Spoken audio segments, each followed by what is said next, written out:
அணியின் சார்பாக எல்லோரையும் வருக வருக என்று வரவேற்கிறோம். சிறப்பு விருந்தினர் திரு சிவகுமார் சார் அவர்கள், பாக்யராஜ் சார் அவர்கள், பஞ்ச் ஆஃப் டைரக்டர்ஸ் எல்லோருக்கும் என் இனிய காலை வணக்கம். Members of press,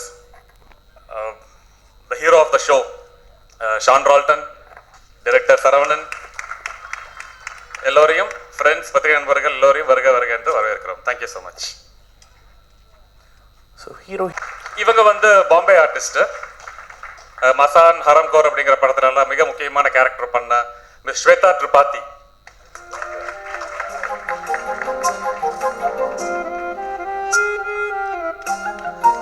Members of the press, we present you the hero and heroine of our Mehendi Circus, Mr. Rangaraj and Shweta Tripathi. Super. So in the தொடக்கம் இனியதாக அமைய. Good stage, good start you have. Okay. அப்பாடா புரிய வச்சிட்டேன். அது ஹிந்தில. எல்லாம் ஒண்ணுதாம்மா. மேடையில் இருக்கிற எல்லாருக்கும் வணக்கம். சின்ன பையனால இதை முதல்ல மாட்டி விட்டுருவாங்க. மெஹந்தி சர்க்கஸ் சரவணன் ஒரு படம். நான் சரவணன் அடிக்கடி மீட் பண்ணது கிடையாது. ஃபஸ்ட்டு பகீரம் பெருமாள் இந்த டிசைன் பண்ணிகிட்டு இருக்கும்போது ஜீவான இந்த படத்தோட டிசைனர் அவர் தான் ஒன்றா டீக்கெட்டில் வச்சு காமிச்சார். இதான் சரவணன் நான் படம் பண்ணிகிட்ருக்காரு, ராஜ்மோகனோட அண்ணான்னு சொல்லி. அதுக்கப்புறம் தான் நான் விசாரிக்க ஆரம்பித்தேன் அவரோட ட்ராவல் பற்றி. இப்போ வரைக்கும் வந்து அவரோட ட்ராவலை பற்றி சொல்லி முடிக்கல. இப்போ கூட லலின் பாய் என்ன சொல்லிகிட்டு இருந்தார். அது கேட்கவே பயங்கர இதாக இருந்துச்சு. இப்போ ஃபஸ்ட் படம் பண்ணி இந்த படத்தில் நான் அதை வாழ்த்துறதுக்கு எனக்கு வாய்ப்பு கொடுத்த சரவணனுக்கு ரொம்ப நன்றி. அப்புறம் வந்து சரவணனுக்கு முக்கியமாக இன்னொரு விஷயத்துக்கு நன்றி சொல்லணும். என்ன அப்படின்னா, எனக்கு ரொம்ப பிடிச்ச ஹீரோயின். யாராவது கூட்டிகிட்டு வர மாட்டாங்கன்னு நினச்சின்னா என்னையா கூட்டிகிட்டு வர முடியல. நான் மாசான்னு பார்த்துட்டு அதுக்கப்புறம் நவாசின் சித்திக்கோட ஒரு நெட்ஃப்ளிக்ஸில் ஒரு படம் பார்த்தேன். அவங்க ஸ்கூல் பொண்ணாக நடிச்சிருப்பாங்க ஸ்வேதா. மாசான் பார்த்த நாள்லேருந்து பைத்தியமாக இருந்தேன் அந்த பொண்ணு மேலே, அவங்க அந்த அந்த மாசான் பொண்ணு மேலே. ஏன்னா அந்த அந்த கதை வந்து ரொம்ப அந்த அந்த சினிமா ரொம்ப டிஸ்டர்ப் பண்ண சினிமா, என்னைய ரொம்ப டிஸ்டர்ப் பண்ண சினிமா. அந்த படம் பார்த்துட்டு அப்போ அந்த படத்துக்குள்ள அவ்வளோ எமோஷ்னலி அவங்க சிரிப்பு மட்டுமே அந்த படத்துக்குள்ளே தனியாக இருக்கும். அது ரொம்ப கனெக்ட் ஆகிடுச்சு. ஏன்னா அந்த சிரிப்பை வச்சுக்கிட்டு தான் நான் ஜோக் கதாபாத்திரத்தை வந்து பொண்ணு இவ்வளோ நடக்குது ஆனால் பொண்ணு சிரிச்சுக்கிட்டே இருக்குது அப்படின்னு சொல்லிட்டு அதே சிரிப்பை இந்த விஷுவலில் நான் பார்த்து வைப்போம். அந்த ஸ்மைல் அப்படியே அந்த விஷயம் எல்லாமே அவ்வளோ. யாராவது கூட்டிகிட்டு வர மாட்டாங்களா, தமிழ் பேச வச்சிட மாட்டாங்களா, அதுக்கப்புறம் நம்ம போய் நம்ம படம் பண்ணலாம். ஏன்னா நமக்கு இங்கிலீஷில் படம் இங்கிலீஷ் பேசி புரிய வைக்க முடியாது. யாராவது கூட்டிகிட்டு வந்து ஒரு 4 படம் பண்ணி தமிழ் கற்றுக் கொடுத்துட்டாங்கன்னா அதுக்கப்புறம் நாம் போய் கண்டிப்பாக படம் பண்ணணும்னு நினச்சிக்கிட்டு இருக்க ஒரு ஹீரோயின். அவங்கள கூட்டி வந்ததுக்காக ரொம்ப நன்றி. அப்புறம் ராஜ்முருகன்னா, யுவபாதினா எல்லாருமே இந்த டீமில் இருக்காங்க. யாரெல்லாம் இருந்தால் இந்த படம் வந்து ஒரு எமோஷ்னலாக மனசோட கனெக்ட் ஆகுமோ அப்படிப்பட்ட எல்லாருமே இந்த படத்துக்குள்ளே இருக்காங்க. அதையும் தாண்டி இந்த படத்தோட டைட்டில் மெஹந்தி சர்க்கஸ் நிறைய விஷயங்களை நமக்கு ஞாபகப்படுத்துகிற, கொஞ்சம் நேரம் உட்காந்து பார்த்துட்டு இருக்க அந்த கொஞ்சோண்டு விஷுவல்லையே நிறைய விஷயங்களை வந்து பழைய விஷயங்களை ஞாபகப்படுத்தி நிறைய முகங்கள் நம்ம இங்கே பார்த்தோம். நிறைய முகங்கள் நம்ம சின்ன வயசில் நிறைய பேர் பார்த்துருப்போம். மீசை, தாடியா, குள்ளா வச்சு அது வச்சு ஜோல்னா பை போட்டு அந்த பை போட்டு அவங்க எல்லாருமே கொஞ்சம் நேரத்துக்கு முன்னாடி வந்துட்டு போயிட்டாங்க. அது இவ்வளோ நாஸ்டாலஜி, இவ்வளோ நினைவுகளை உடனே கொஞ்ச நேரத்துக்குள்ளே ஏற்படுத்தி கொடுத்த மெஹந்தி சர்க்கஸ் டீமுக்கு என்னோட நன்றிகள். தேங்க்யூ மாரி சார். அதை ரொம்ப என்ன சொல்கிறது, அந்த ஒரு பாடலில் ஒரு சாரல் விழுந்துக்கிட்டே இருக்குது. அந்த சாரல் மாதிரி நமக்கு பல நினைவுகள் அது கூட வருது. அதுக்குள்ளே ஒரு கொஞ்ச நேரத்தில் மனசு வந்து ஒரு நாடோடியாக மாறிடுச்சு. எங்கெங்கேயோ போய்கிட்டே இருந்துச்சு. அவ்வளவு அழகாக இருக்குது. அதுக்குள்ளே ரொம்ப நுட்பமாக ஒரு நிரந்தர இருப்பிடத்துலேயே சாதி வந்து அவ்வளோ வேலை பார்க்கும். இந்த மாதிரி ஒரு நாடோடி கூட்டம் வந்து தங்குற இடத்துல அங்கே ஒரு காதல், அதுக்குள்ளே சாதி, ரொம்ப முக்கியமான படமாக இருக்கும். இந்த படக்குழுவினருக்கு வாழ்த்துக்கள். இசையமைப்பாளர் ஷான் ரோடலுக்கும் அவர்களுக்கும், பாடலாசிரியர் யுகபாரதி அவர்களுக்கும், பாடலாசிரியர் இன்னும் 2 பேர் எழுதியிருக்காங்க நினைக்கிறேன், சரவணன் ஒரு பாட்டு இருக்கு, அவர்களுக்கும் வாழ்த்து. இசை கலைஞர்கள், பாடகர்கள் அனைவருக்கும் வாழ்த்துக்கள்.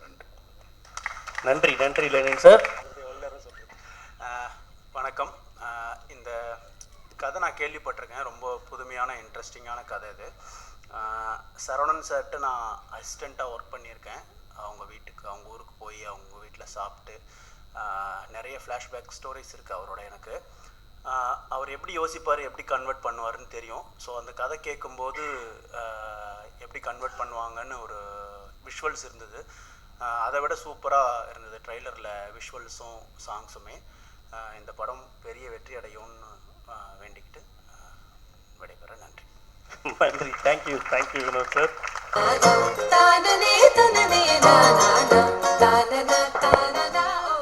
வணக்கம்.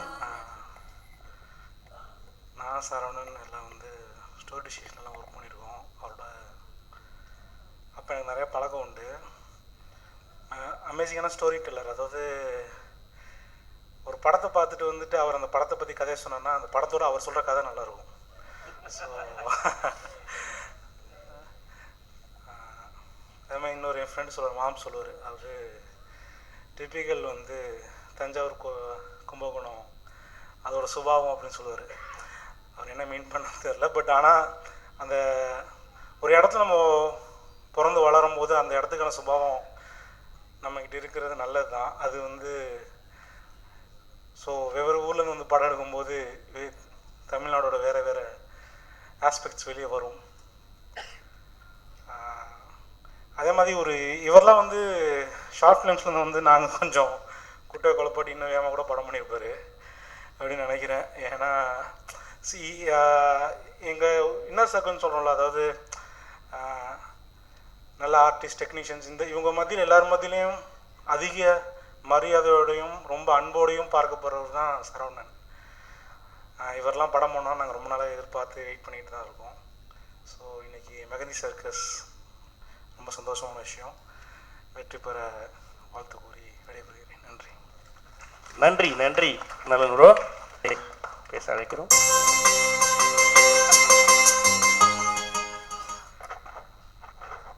அனைவருக்கும் வணக்கம். மேடையில் இருக்கும் பெரியவர்களுக்கும் வந்திருக்கும் அத்தனை பேருக்கும் என் முதற்கண் வணக்கத்தை தெரிவித்துக் கொள்கிறேன்.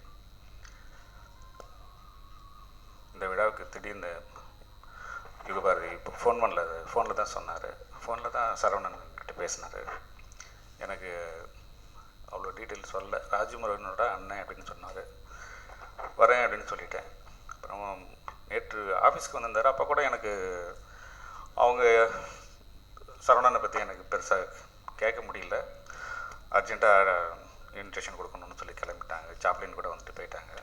இப்போ தான் மாரி செல்வராஜ் சில விஷயங்கள் சொல்லிட்டு இருந்தார் சரவணனை பற்றி. ரொம்ப ஆச்சரியமான விஷயமா இருந்துச்சு.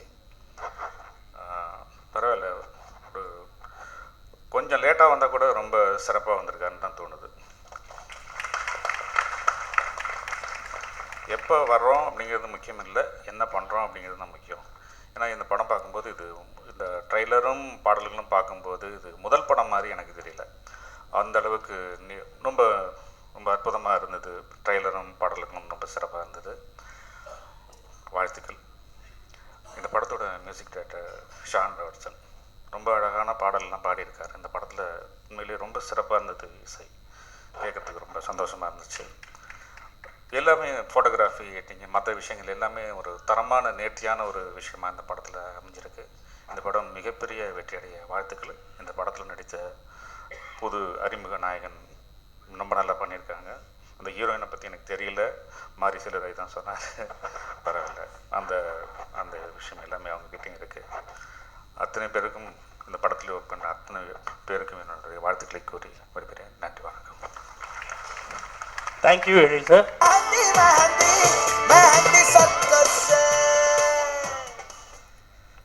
ஏன் தமிழை கிண்டல் பண்ணாதீங்க ப்ளீஸ். No sir, never. நிறைய இங்கிலீஷ் வரும், அதுவும் கிண்டல் பண்ணாதீங்க. எல்லாருக்கும் வணக்கம். Sivakumar sir, Bhagyaraj sir and all the directors and Sean, Yugabharathi sir, thank you for this wonderful opportunity. இந்த ஒரு ஸ்டேஜில் இந்த ஒரு ஆடியோ லான்ச் கரெக்டாக யூஸ்வலி கூப்பிடும்போது ஏதாவது ப்ரோக்ராம் அங்கே எங்கேயாவது இருப்பேன். பட் ஆனால் கரெக்டாக இங்கே இருக்க முடிஞ்சது. சாரி. இந்த படத்தில் பாட கூப்பிடும்போது ஷான் ஆப்வியஸ்லி தனுஷ் மூலமாக கொஞ்சம் நாளாகவே தெரியும். அண்ட் அவரோட இசையை பற்றி சொல்ல தேவையில்லை. And even though he is somewhat of a you know இந்த நியூ ஜென்ரேஷன் மியூசிக் டைரக்டர். அவர் பண்ணுற இசையில் நிறைய ஐ திங்க் ஒரு decades of music in him அப்படின்னு தோணும். The depth of his music அது இந்த சாங் எனக்கு கொடுக்கும்போது கூட நான் அந்த ஸ்டுடியோவில் போய் ஃபஸ்ட் டைம் கேட்கும்போது இட் வாஸ் சம்திங், என்ன சொல்கிறது, இப்போ இவர் சொன்னார் லவ்வை பற்றி சொல்லணும் உங்கள் என்ன சூப்பர். கரெக்ட். நீங்கள் எத்தனை லவ் வச்சுருக்கீங்க? அது சொல்ல முடியாது, பட் நான் இந்த சாங்கில் இருக்கிற லவ்வை பற்றி சொல்கிறேன். ஃபஸ்ட்டாக கேட்ட உடனே எனக்கு அந்த சாங் மேலேயும் அண்ட் அந்த இசை பண்ண ஷான் மேலேயும் இன்னும் கொஞ்சம் லவ் ஆச்சு.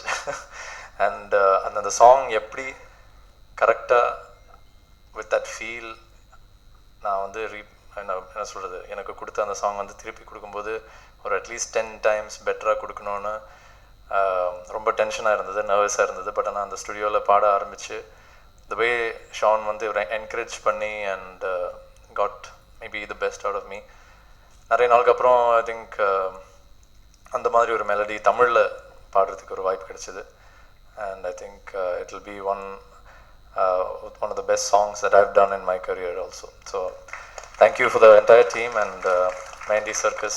The trailer looks so amazing and entire team ku romba the best wishes and romba successful ana oru padama அமையட்டும் என்று விடைபெறுகிறேன். Thank you.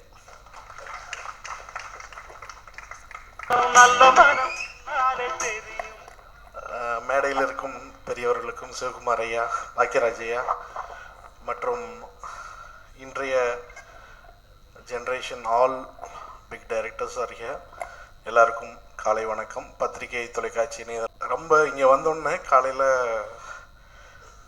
Vetrimaaran sir, Pandiraj sir, அப்புறம் ஒரு பெரிய டீமே வந்து ப்ரொமோட் பண்ணாங்க அட்டகத்தியை. ஸோ யாரும் எதிர்பார்க்கல அந்தளவுக்கு ஆடியன்ஸ் வந்து அந்த படத்துக்கு அவ்வளோ பெரிய வரவேற்பை கொடுத்து மிகப்பெரிய படமாக அதை ஆக்கி அதிலிருந்து பார்த்திங்கன்னா சந்தோஷ் நாராயண் ஆகட்டும், ரஞ்சித் ஆகட்டும், இயக்குனர் ஆகட்டும், அப்புறம் எல்லா டெக்னீஷியன்ஸு, கேமராமேன் எல்லாருமே வந்து அதுலேருந்து பிரான்ச் அவுட் ஆகி இன்றைக்கி இண்டஸ்ட்ரியில் ரொம்ப முக்கியமான இடங்களில் எல்லாருமே இருக்காங்க. ஸோ அந்த பாசிட்டிவிட்டி இன்றைக்கி மெஹந்தி சர்க்கஸ் இந்த ஈவெண்ட்டில் இந்த ஸ்டேஜில் கிடைக்கிது. இதில் முக்கியமாக ஒரு 4-5 பேரை பற்றி நான் பேசி ஆகணும். ஃபஸ்ட்டு ராஜமுருகன் சார் ரொம்ப ரொம்ப ரொம்ப சமுதாயத்து மேலே இன்றைக்கி இருக்கிற பிரச்சனைகளை ஜிப்சியில் சிங்கிள் பார்த்தோம். ஸோ யார் எந்த விஷயத்த பேச தயங்குவாங்களோ அந்த விஷயத்த தைரியமாக எடுத்துக்கிட்டு இந்த சொசைட்டிக்கு தேவையான விஷயத்த கொடுக்கணுங்கிறதுல ரொம்ப மூர்க்கத்தனமான ஒரு முயற்சியோடு இருக்கிற ஒரு இயக்குனர். ஸோ சார் இந்த இது தொடரணும். நீங்கள் எல்லா விஷயங்களும் நீங்கள் தொடர எல்லா விஷயத்துலேயும் சமுதாய அக்கறை இருக்கிற விஷயம் தொடர்ந்து வரணும்னு நான் இந்த நேரத்தில் வேண்டி கேட்டுக்கிறேன். ப்ளஸ் இந்த படத்தில் அவரோட பங்களிப்பு வந்து பெரிய பங்களிப்பாக இருக்கும். ப்ளஸ் இயக்குனர் சரவணன் சாருக்கு இது மிகப்பெரிய லான்ச் பேடாக இன்னும் இந்த வெற்றியை தொடர்ந்து இன்னும் பல நல்ல படங்களை அவர் தரணும்னு இந்த நேரத்தில் ஆண்டவனை வேண்டிக்கிறேன். அப்புறம் விழாநாயகன் சான்றால்டன்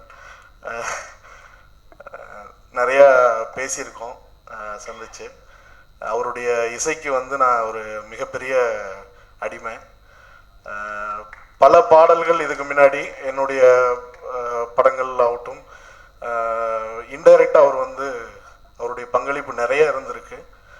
ப்ளஸ் ஒரு மேஜிக் நடக்கும் பிரதீப்பும் சந்தோஷ் நாராயணன் அண்ட் சான் சேர்றப்ப என்னுடைய விருப்பம் எல்லாம் திருப்பியும் மாற்றி மாற்றி அவங்களுக்குள்ள அவங்க பழைய ஸ்டைல்லையே ஒர்க் பண்ணிக்கணும்.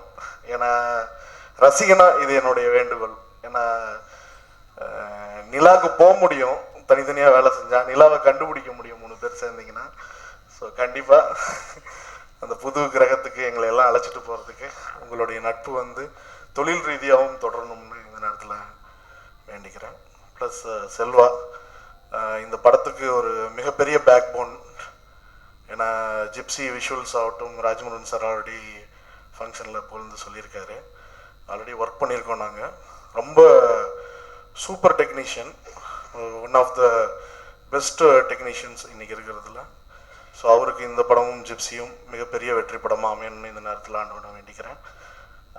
ப்ளஸ் ரங்கராஜ் பிரதர், அவர் எவ்வளோ பேருக்கு தெரியும்னு தெரில, ஒரு கேட்ரிங்கில் கிங் அவர்.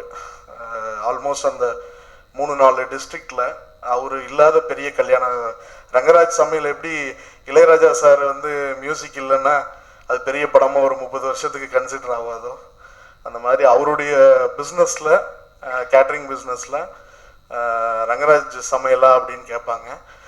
அவ்வளோ ஒரு சின்சியராக அந்த இதில் புது புது விஷயங்கள், ஒரு ரொம்ப இப்போ தான் முதல் கல்யாணம் பண்ணுற மாதிரி ஒவ்வொரு கல்யாணத்துலேயும் எல்லாரையும் வரவேற்று அவங்கள உபசரிக்கிற விஷயமாகட்டும், அவர் இன்ட்ரடியூஸ் பண்ணுற ஐட்டம்ஸ் ஆகட்டும், அவ்வளோ இதாக பண்ணுவார். ஸோ அவர் ஒரு கெரியர் செலக்ட் பண்ணி நான் இதை ட்ரை பண்ணணும், நடிக்கணும்னு சொல்லிட்டு ஒரு விஷயம் வந்திருக்காப்புலன்னா டெஃபினட்டாக சீரியஸ்னஸ் இல்லாமல் வரமாட்டாப்புல. ஸோ நிறைய யோசித்து தான் இந்த முடிவு எடுத்துருப்பாப்புல. ப்ளஸ் கண்டிப்பாக அந்த ஹார்ட் ஒர்க்கும் இதுவும் இந்த தொழில் ரீதியாகவும் இருக்குதுங்கிறது விஷுவலில் தெரியுது.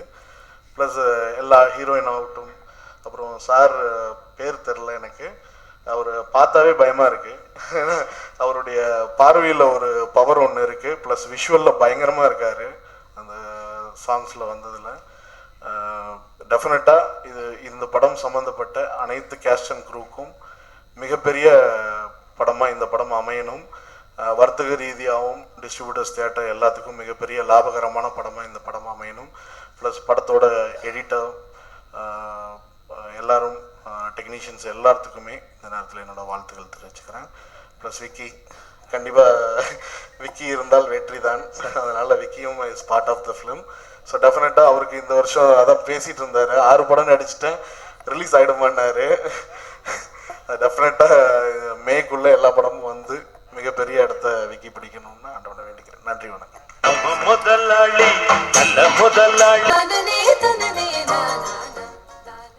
எல்லாருக்கும் வணக்கம்.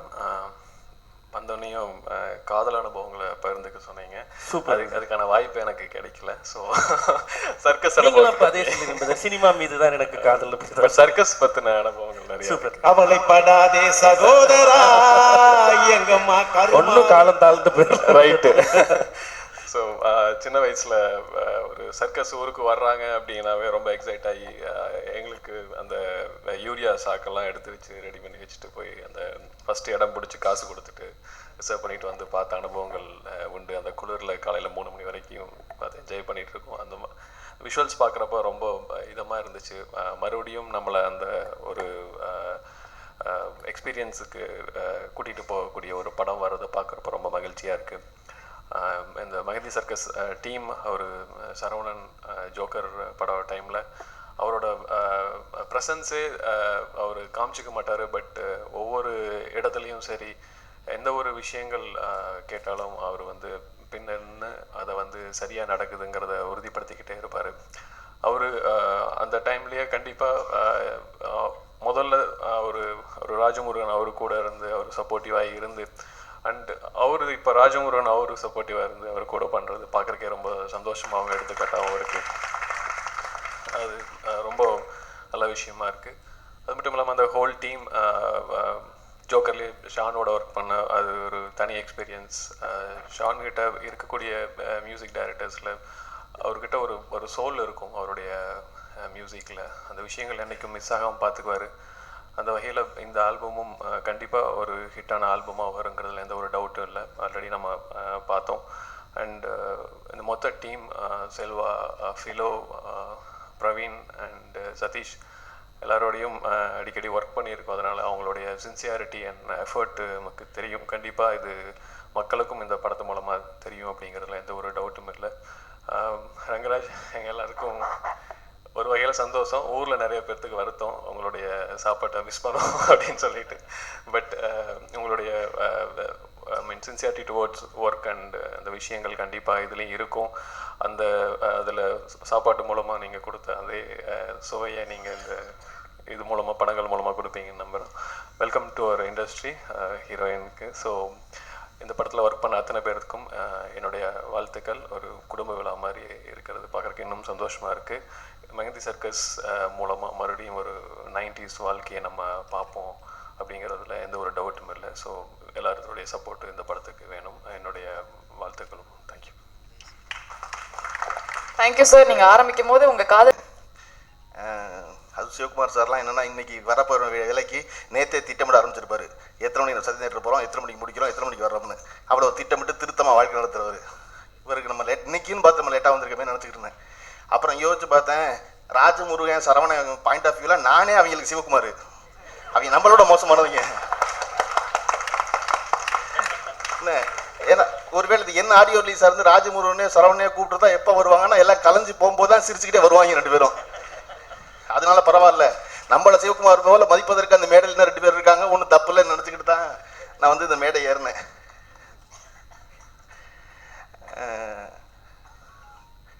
இது இந்த படத்தினுடைய இயக்குனர் சரவணன் வந்து யுகபாரதியுடைய ஒரு நீண்ட கால நண்பர். எல்லாரும் உங்களுக்கு சொல்லியிருப்பாங்க. யுகபாரதி பாடல் எழுத வரும் பொழுது சரவணன் தான் நட்பு. சரவணன் தம்பியாகத்தான் முருகனை தெரியும், ராஜமுருகனை தெரியும். இப்போ யுகபாரதி தன்னுடைய வந்து வெற்றிகரமாக பாடலாசிரியர் ஆன பிறகு ஒரு புத்தகம் எழுதுகிறாரு, நடைவண்டி நாட்கள்னு. அதில் வந்து அவருடைய எப்படி கிளம்புனேன், இப்போ படிக்க வந்தேன், எப்படி மெட்ராஸுக்கு வந்தேன், மெட்ராஸில் என்ன வேலை செஞ்சேன் அப்படின்னு எழுதிட்டு வரும்போது வழக்கம் போல் மெட்ராஸுக்கு வந்து சேர்ந்த எல்லோரும் பட்ட கஷ்டங்களை எல்லாம் எழுதுகிறாரு. இப்போ பொதுவாக நான்லாம் பார்த்தீங்கன்னா அந்த கஷ்டத்தை சொல்ல மாட்டேன். யுகபாரதி அப்படியான எண்ண ஓட்டம் உள்ள ஒரு ஆள் தான். நம்ம சென்னைக்கு வந்து என்னவெல்லாம் கஷ்டப்பட்டோம், ஒரு வேளை சாப்பிட முடியாமல் வேர்க்கடலை சாப்பிட்டு டி நகர்லேருந்து விருகம்பாக்கத்தில் நடந்தோம்லாம் சொல்லக்கூடாது. ஏன்னா அது வந்து தேச விடுதலைக்காக நடந்ததில்லை, நம்ம கார் வாங்குறதுக்காக நடந்தது, அது நம்ம வீடு வாங்குறதுக்காக நடந்தது. அதனால அதையெல்லாம் சொல்லக்கூடாதுன்னு நினைப்பேன். அந்த எண்ண ஓட்டத்தில் இருக்காள் தான் யுகபாரதி. ஆனாலும் அதை மீறி சொல்லும் அளவுக்கு பிரச்சனை இருக்குது. காரணம் கையில் கடைசி 50 ரூபா தான் இருக்குது, பக்கத்தில் சரவணை மட்டும்தான் இருக்கான். இந்த 50 ரூபாயை வச்சுக்கிட்டு இந்த மாதத்தை ஓட்டணும், எப்படி ஓட்டுறதுன்னு தெரியல, சரியா ஒரு குழப்பமாக இருக்குது. அந்த மாதிரி சம்பளம் வந்துடும் பத்திரிகை ஆஃபீஸ்லேருந்து. ஆனால் அதுவரையும் ஓட்டணுமேனு குழப்பத்தில் இருக்கும் பொழுது ரொம்ப சோர்வாக யுகபாரதி அறைக்கு திரும்புகிறாரு. திரும்பினா சரவணை உற்சாகமாக இருக்கான். யுகபாரதிக்கு ஆச்சரியம், 50 ரூபா தான் இருக்குன்னு அவனுக்கு தெரியும், ஆனால் இவன் இவ்வளோ உற்சாகமாக இருக்கானே என்னன்னு கேட்டால், நாளைக்கு ஒரு பேச்சு போட்டி இருக்குது, பத்மஸ்ரீ கமலஹாசன் அவர்களுடைய பிறந்தநாள் விழாவுக்கு ஒரு பேச்சு போட்டி அறிவிச்சிருக்காங்க. அதுக்கு பேச போனால் பரிசு இருக்குது. முதல் பரிசு 5000 ரூபா, 2வது பரிசு 3000 ரூபா, 3வது பரிசு 1000 ரூபா, ஆறுதல் பரிசு 750 ரூபா, குறைஞ்சபட்சம் ஆறுதல் பரிசாவது வாங்கிடலாம் அப்படின்னு ஒரு நம்பிக்கை இருக்குது சரவணனுக்கு, இந்த படத்துடைய டைரக்டர் சரவணனுக்கு. ஆனால் யுகபாரதிக்கு அவரை விடவும் கூடுதல் நம்பிக்கை இருக்குது. காரணம் சரவணன் வந்து தஞ்சாவூர் மாவட்டம் பூரா வந்து எல்லா மேடைகளிலும் எவ்வளோ சிறப்பாக பேசி பரிசு பெற்றவர் என்பதை அந்த ரகசியம் யுகபாரதிக்கு தெரியுங்கிறதுனால இப்போ 750 ரூபா உறுதி நாளைக்கு சாயந்தரம். சரின்னு இவரும் உற்சாகமாகி அடுத்த நாள் காலையில் அந்த பேச்சு போட்டிக்கு கிளம்பி போனால் அங்கே எல்லாம் பேர் கொடுத்து எல்லாம் வாங்கி பார்த்துட்டு சரவணன் கல்லூரியிலேருந்து ஏற்கனவே ஒருத்தர் கலந்துக்கிட்டதுனால 2வது ஆளை அனுமதிக்க மாட்டோம்னு சொல்லிடுறாங்க. ஒரு கல்லூரிக்கு ஒருத்தர் தான் அப்படின்னு. சரி விடு அவ்வளோதான் அப்படின்னு நினச்சிக்கிட்டு 2 பேரும் தான் 10 பையில் 50 ரூபா இருக்குன்னு தொட்டு பார்த்துக்கிட்டு பக்கத்தில் ஒரு நண்பர் இருக்கார், அவரை போய் பார்த்துட்டு வருவோம் அப்படின்னு பார்க்க போனால் அவரை கூட்டு போய் டீ சாப்பிட்லாமாங்கிறாரு. சரி வாங்கன்னு அந்த நண்பரை கூட்டிகிட்டு டீ கடைக்கு போனால் அந்த டீ கடைக்காரர் ரொம்ப முறைக்கிறாரு. ஏன் இவர் இவ்வளோ முறைக்கிறாரு யோசனை இல்லை. 3 பேரும் டீ குடிச்சிட்டு அவன் தான் கூட்டு போயிருக்கான் டீ குடிக்க, இருந்தாலும் நம்ம சும்மா இருக்க முடியாதுல்ல, யுகபாரதியுடைய கௌரவம் விடாதுல்ல. அதில் வந்து அந்த 50 ரூபாய் எடுத்து கொடுக்குறாரு. கொடுத்தா டீ குடிக்க கூட்டு போன நன்மை சொல்கிறேன், அந்த 3 டீ போக பழைய பாக்கி சிகரெட் இருக்குல்ல அதுக்கு சேர்த்து எடுத்துக்குங்க அப்படின்னு. இப்போ இவனை பார்க்காம இருந்தால் அந்த 50 ரூபாய் அது மிஞ்சி இருக்கு, இப்போ அந்த 50 ரூபாயும் போச்சேன்னு சரி பரவாயில்லவா அப்படின்னு சரவணை உற்சாகப்படுத்தி வந்துட்டோம், நம்ம கமலஹாசனையாவது போய் பார்ப்போம். அதோட அங்கே வந்து எல்லாருக்கும் மதிய சாப்பாடு ஏற்பாடு பண்ணியிருக்காங்க. கமலஹாசனை பார்த்த மாதிரி ஆச்சு, மத்தியானம் சாப்பிட்ட மாதிரி ஆச்சுன்ட்டு நல்ல யோசனையாக இருக்கட்டும். மறுபடியும் 2 பேரும் உள்ளே வந்தால் அந்த அமைப்பாளர் நீங்கள் தானே அங்கே முதல்ல வந்தீங்க. ஆமாம், திட்டத்தை விட ஏற்கனவே திட்டமிட்டதை விட சீக்கிரம் முடிஞ்சிருச்சு நிகழ்ச்சி, கமலஹாசன் வர வரையும் நீட்டிக்கணும், அதனால இன்னும் கொஞ்சம் கூடுதலாக போட்டியாளர்களை சேர்க்குறேன், நீங்கள் வேணால் பேசுகிறீங்களான்னு உற்சாகமாயிறாரு சரவணன். உற்சாகமாகி பேச போனால் முதல் சுற்றுல 60 பேர். 60 பேரில் சரவணை பேச அந்த பதட்டம், பரிசு வாங்கிடணும், 750 ரூபா ரொம்ப முக்கியம், நோக்கம் ஆறுதல் பரிசு தான். அதில் வந்து பேசும்போது வேர்த்து இருத்து பதட்டமாகி இன்னும் யுகபாரதி கீழே இருந்து பார்க்குறாரு. விலகி நின்று பார்க்கும்பொழுது இந்த சரவணனை நம்ம எவ்வளோ துன்பப்படுத்தியிருக்கோம், எவ்வளோ எடுத்துரிஞ்சு பேசியிருக்கோம், எவ்வளோ திட்டியிருக்கோம். ஆனால் இன்றைக்கி இவ்வளோ பிரமாதமாக இந்த பதட்டம் பூரா அவனுக்கு எப்படியாவது 750 ரூபாய் சம்பாரிச்சிருந்தானே தானே அப்படிங்கிறத இவனுக்கு ஏதாவது ஒன்று செய்ய நம்ம பேசி முடிச்சு வரும்போது தோணி பக்கத்து கடையில் போய் ஒரு சிகரெட்டும் ஒரு தீப்பெட்டியும் வாங்கி கொண்டு வந்து வச்சுக்கிட்டு நிற்கிறாரு. பேசி முடித்த சரவணன் கீழே இறங்குனா முதல் முறையாக அவருடைய நண்பன் யுகபாரதி அவருக்கு சிகரெட் வாங்கி கொண்டு கொடுக்குறாருன்னா சரவணனுக்கு இப்போ குற்ற உணர்ச்சி அதிகமாகிட்டே நீ ஏன்டா அதெல்லாம் வாங்குற, நான் வாங்கிக்க மாட்டேன் அப்படிங்கிறாரு. யுகபாரதியோட பரவாயில்லடா கொடுத்தா இந்த 60 பேரில் 2வது சுற்றுக்கு தேர்ந்தெடுக்கப்பட்டார் சரவணன். 60-40 2வது சுற்று வருது. 2வது சுற்றில் வந்து 17 பேரை தேர்ந்தெடுக்கிறாங்க. அந்த 17 பேர்லேயும் சரவணன் தேர்ந்தெடுக்கப்பட்டவங்க இப்போ ஆறுதல் பரிசு உறுதி. இதில் நம்ம 17ல் 4 வரணும், அவ்வளவுதான் நோக்கம். அப்படின்னா மறுபடியும் பேச வந்து திருமதி கமீலா தான் நடுவர். அதுக்கு பேச போனால் யுகபாரதி எல்லா வகையிலும் எல்லா உதவியும் செய்ய தயாராக சரவணனுக்கு எப்படியாவது ஆறுதல் பரிசு வாங்கிடணும். இப்போ மேடைக்குன்னா சரவணன் பேச்சு யுகபாரதிக்கு தெரியும், அவ்வளோ பிரமாதமாக அதில் பேசுகிறாரு. எல்லாம் பேசி முடிச்சு கமலஹாசன் அது பேசுறதுக்கு முன்னாடி வேற அறிவிக்கிறாங்க வந்து மன்றத்தில், யாரும் சாரை புகழ்ந்து பேசாதீங்க, புகழ்ந்து பேசுறதுனால பரிசு கிடைக்க நினைக்காதீங்க, புகழ்ந்து பேசினா பரிசு கிடைக்காது அப்படின்னு. இப்போ இந்த 17 பேர் பதட்டத்தில் ஏறி பேச ஆரம்பித்தா சரவணை வந்து பல்வேறு கொட்டேஷன்லாம் சொல்லி அவர் இப்படி சொன்னார் இவர் இப்படி சொன்னார் எல்லாத்தையும் சொல்லி பேசி முடிச்சு உட்காடுறாங்க. உட்காந்தா கமலஹாசன் வர்றாரு. கமலஹாசன் பேச்சில் 2 தடவை சரவணன் பேரை குறிப்பிடுறாரு. அதுவே இவர்களுக்கு சந்தோஷமாயிருது. ஆனாலும் அதனால வயிறு நிறையாது இல்லையா? ஆறுதல் பரிசு ரொம்ப முக்கியம். காத்திருந்தா ஆறுதல் பரிசு வரல, 3ஆம் பரிசு வரல, 2ஆம் பரிசு வரலன்னு யுகபாரதியின் முகத்தை காண சகிக்காமல் சரவணை வா போயிடுவோன்னு அரங்கத்தை விட்டு வெளியே கையை பிடிச்சி இழுக்கிறார். சரி வா பரவாயில்ல போயிடுவோம் அப்படின்னு 2 பேரும் வெளியே போகுது. முதல் பரிசு சரவணன் அறிவிக்கிறாங்க. அந்த சரவணன் தான் அந்த மெகந்தி சட்ட சரவணன். 750 ரூபா இருந்தால் போதும்னு பயணப்பட்ட யுகபாரதியும் சரவணனுக்கு ஆனால் 5000 ரூபா பரிசு கிடைக்குது. அப்பாடா ஒரு 3 மாத பிரச்சனை தீர்ந்துச்சுடா அப்படின்னு நினச்சிருந்தா பரிசா கையில் 5000 ரூபாய் செக் கொடுத்தாங்க. 2 பேர்ட்டையும் அக்கௌண்ட் இல்லை.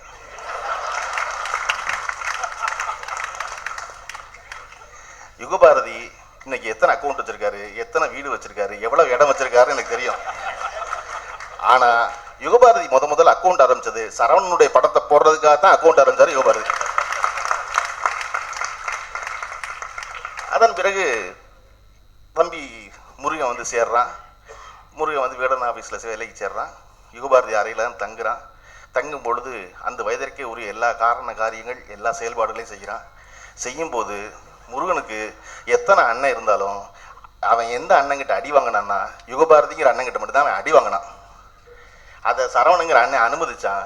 நான் அடிக்க முடியாது, நான் அடிக்கக்கூடாது, அதனால நீ நல்லா அடி அப்படின்னு. இன்னைக்கு வரையும் ராஜமுருகன் இவ்வளவு பணிவாக இந்த மேடையில் உட்காந்துருக்கான்னா அதுக்கு காரணம் பக்கத்தில் உட்காந்துருக்க யுகபாரதி தான். அப்போ தான் இயக்குனராக ஆசைப்பட்டு வந்து தம்பி இயக்குனராகி அதன் பிறகு இயக்குனராக வந்தவர் சரவணன்.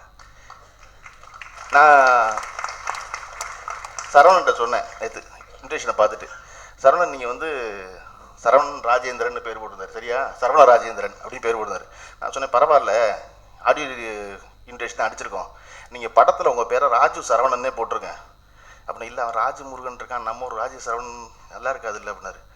ஏங்க அப்படின்னு. இல்லைடா என்னடா எல்லாரும் ஒரே குடும்பத்தில் வந்தீங்கன்னா நாங்களாம் எங்கடா போகிறதும் கேட்க மாட்டானா அப்படின்னாரு அவர். நான் சொன்னேன் அப்படிலாம் ஒன்று கேட்க மாட்டான், கபூர் ஃபேமிலி பச்சன் ஃபேமிலி மாதிரி தமிழ்நாட்டுக்கு ஒரு ஃபேமிலியில் நீங்கள் ஒரு ராஜு ஃபேமிலியாக இருந்துருங்க.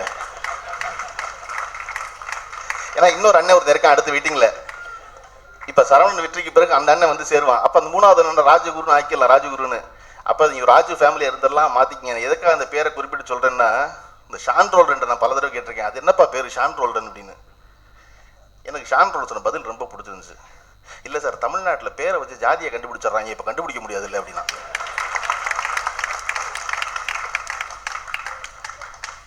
எனக்கு இப்படி சொன்ன ஆச்சரியமாக இருந்துச்சு. எனக்கு அதனாலே இந்த ஷான் ரோல்டர்ங்கிற பேர் சொல்ல வரல, ஷா எல்லாம் இருந்தால் கூட பரவாயில்ல, நான் ஒவ்வொரு ஷான் ரோல்டர்னு சொல்லி சந்தோஷப்பட்டுக்குவேன். ஒருத்தன் தன் சாதியை மறைப்பதற்காக ஒரு பேர் தான் நோக்கம், பேர் வைக்கிறதுக்குன்னா பிரமாதம் தானே, அப்படி தான் வச்சுக்கணும்ல. இந்த படத்தினுடைய கதாநாயகன் தயாரிப்பாளர்கள் எல்லாரும் வந்து சமையல் சாப்பாட்டு கேட்ரிங் பண்ணுறதா சொன்னாங்க. ரொம்ப சிறப்பு.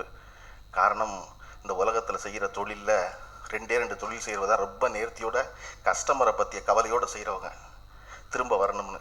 ஒன்று சாப்பாடு போடுறவங்க, இன்னொன்று முடி வெட்டுறவங்க. ஏன்னா இது முடி வளர்ந்தே ஆகும், சாப்பாடு போடுறோடி பசிச்சே ஆகும்.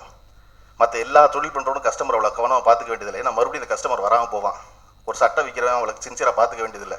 காரணம் சட்டை வாங்குறவன் அடுத்த மாதத்துலேருந்து காந்தி மாதிரி சட்டை போட வேண்டியதில்லை, முடிவெடுத்துட்டான்னா அவன் கஸ்டமர் இல்லை. ஆனால் முடிவெட்டுற ஆளும் சாப்பாட்டாலும் அதை பண்ணவே முடியாது. ரொம்ப அக்கறையோட ரொம்ப கவனத்தோடு போடணும். அதனால் நீங்கள் பொதுவாக அந்த சமையல் வேலைகள் இருக்கால் பார்த்தீங்கன்னா ரொம்ப திருத்தமாக ராகமாக வந்தாளுக்கு எந்த குறையும் இல்லாமல் பண்ணிடணும்னு நினைப்பாங்க. முடிவெற்றாலும் பார்த்தீங்கன்னா கண்ணாடியில் பார்க்கும்போது எப்பொழுது பெரும்பாலும் முடிவெட்ட கடையில் போய் உட்காரும்போது என்ன செய்வோம்னா நம்மளை பார்த்து அழகில் வாங்கிட்டே இருப்போம். நம்மளை விட்டு இப்படி முடிவெற்றவரை பார்த்தோம்னா அவர் அவ்வளவு நேர்த்தியாக குனிஞ்சு அந்த பக்கம் பார்த்து இந்த பக்கம் பார்த்து அப்படிலாம் எப்படி தெரியும்னு தெரியல, தலையில் குனிஞ்செல்லாம் பார்ப்பாரு, இல்லை ஒரே அளவில் இருக்கான்னு, அந்த மாதிரி அவ்வளவு நேர்த்தி இருக்கும் அதில். இவர்கள் இந்த படத்தின் தயாரிப்பாளர்கள் சமையல் வேலையாக இருக்கும் பொழுது சாப்பாடுற ஆளை அவ்வளவு கவனத்தோட அனைத்து சுவையும் பரிமாறணுங்கிற அக்கறையில் இருக்கவங்க. சினிமாவும் அப்படித்தான், அனைத்து சுவையும் எல்லாருக்கும் பிடிச்சதாக இருக்கணுங்கிறது தான்.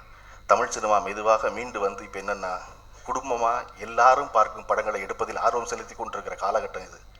ஏன்னா கடந்த ஒரு 20 வருஷமாக 2 டிக்கேட் என்ன சொல்லிட்டு இருந்தோம்னா 18 வயசு பையன் தான் படம் பார்க்குறான், 20 வயசு பையன் தான் படம் பார்க்குறான், அவனுக்கு தான் நம்ம படம் எடுக்கணும் அப்படின்னு இவன் அழுக்க புறம் திரட்டி அவன் முதுகில் வச்சு தேய்ச்சிக்கிட்டு இருந்தான் எல்லாரும். அப்படி இல்லாமல் எப்பொழுதும் படம் என்பது வீட்டில் இருக்க எல்லாரும் வரும்பொழுது தான் பெருவெற்றி அடையுது படம். 5 டிக்கெட் 8 டிக்கெட் 10 டிக்கெட் வாங்கும்போது அதற்கான சூழல் காலம் இப்போ கணிஞ்சு அப்படியான படங்கள் தான் பெருவாரியாக ஓடுது. இப்போ கடைசியாக வந்த அஜித்குமாருடைய படம் வரைக்கும் அது ஒரு குடும்ப படமாக இருந்து மகளின் காதலை சொன்னதுனால தான், அன்பை சொன்னதுனால தான் அது அவ்வளோ பெரிய பெருவெற்றி பெறுது நான் நம்புகிறேன். இப்போ அன்பையும் மேன்மையையும் உயர்வையும் சொல்லும் பொழுது தான் ஒரு படம் பெருவெற்றி பெறுது. அந்த மேன்மைகளோடு வந்தவன் இந்த படத்தினோட இயக்குனர் சரவணன். ஒரு இயக்குனர் அந்த மேன்மை குணங்களோடு வரும்பொழுது அந்த படமும் அந்த மேன்மையோடு தான் இருக்கணும். மேன்மையான ஒரு தம்பியை போல ஒரு நண்பன், இதை விட மேன்மையான ஒரு குழு எங்கே பார்க்க முடியும்? இந்த குழு பெருவெற்றி அடையணும். நன்றி, வாழ்த்துக்கள். Thank you sir. நன்றி நன்றி நன்றி. ஒரு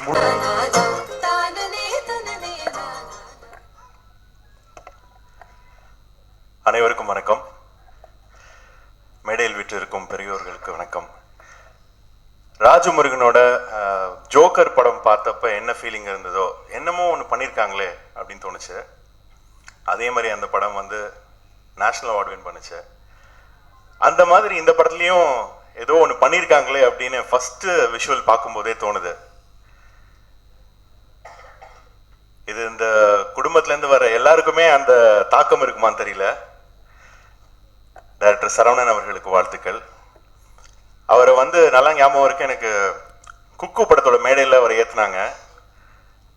அப்போது யோகபாரதி சார் அவங்களும் ரூம்மேட்டாக இருந்தாங்க, அந்த விஷயங்கள்லாம் சொன்னாங்க. ஆனால் இப்போது அந்த கதையை கேட்கும் போதே ரொம்ப இன்ஸ்பைரிங்காக இருக்கு. இந்த படத்தோட ஹீரோ ரங்கராஜ். கோயம்புத்தூரில் கார்த்தி கல்யாணத்துக்கு அவர் தான் கேட்ரிங் பண்ணியிருந்தாரு. இன்ஃபேக்ட் அங்கிள் அதை பற்றி நிறையா சொல்லுவாங்க.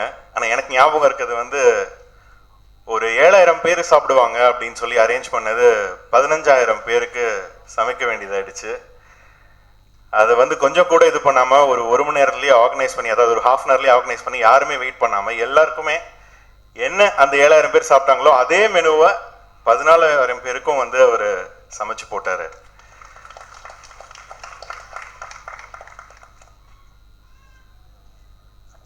லட்சக்கணக்கான பேரோட பசியை ஆத்திருக்கீங்க, அவங்களுக்கு ருசியை காட்டியிருக்கீங்க.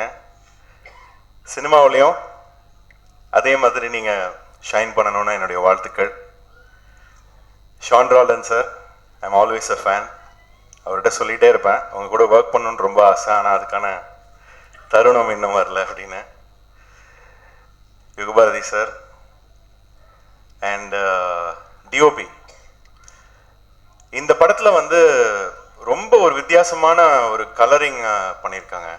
அது அந்த மூட் ஆஃப் த ஃபிலிமுக்கும் சரி, ப்ளஸ் அந்த விஷுவல்ஸ் ரொம்ப ஃப்ரெஷ்ஷாக ரொம்ப அட்ராக்டிவாக தெரிஞ்சுது. இதை பார்த்துட்டு தான் இன்ஃபேக்ட் அடுத்த படத்துக்கு இவரை தான் பிடிக்கணும்னு சொல்லி எங்கள் படத்துக்கும் டிஓபியா இப்போ I have heroine and the entire cast and crew எல்லோருக்கும் மனமார்ந்த வாழ்த்துக்கள். இந்த மெஹந்தி சர்க்கஸ் மிகப்பெரிய வெற்றி அடையும் நம்புகிறேன்.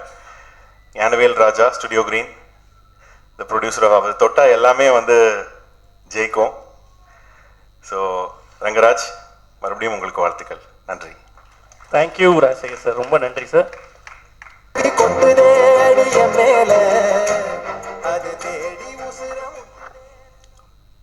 அனைவருக்கும் வணக்கம். மெஹந்தி சர்க்கஸ் காதல் பற்றி சொல்லணும்னு சொன்னாங்க. கிட்டத்தட்ட ஒரு 18 வருஷமாக மூர்க்கத்தனமான ஒரு காதல்.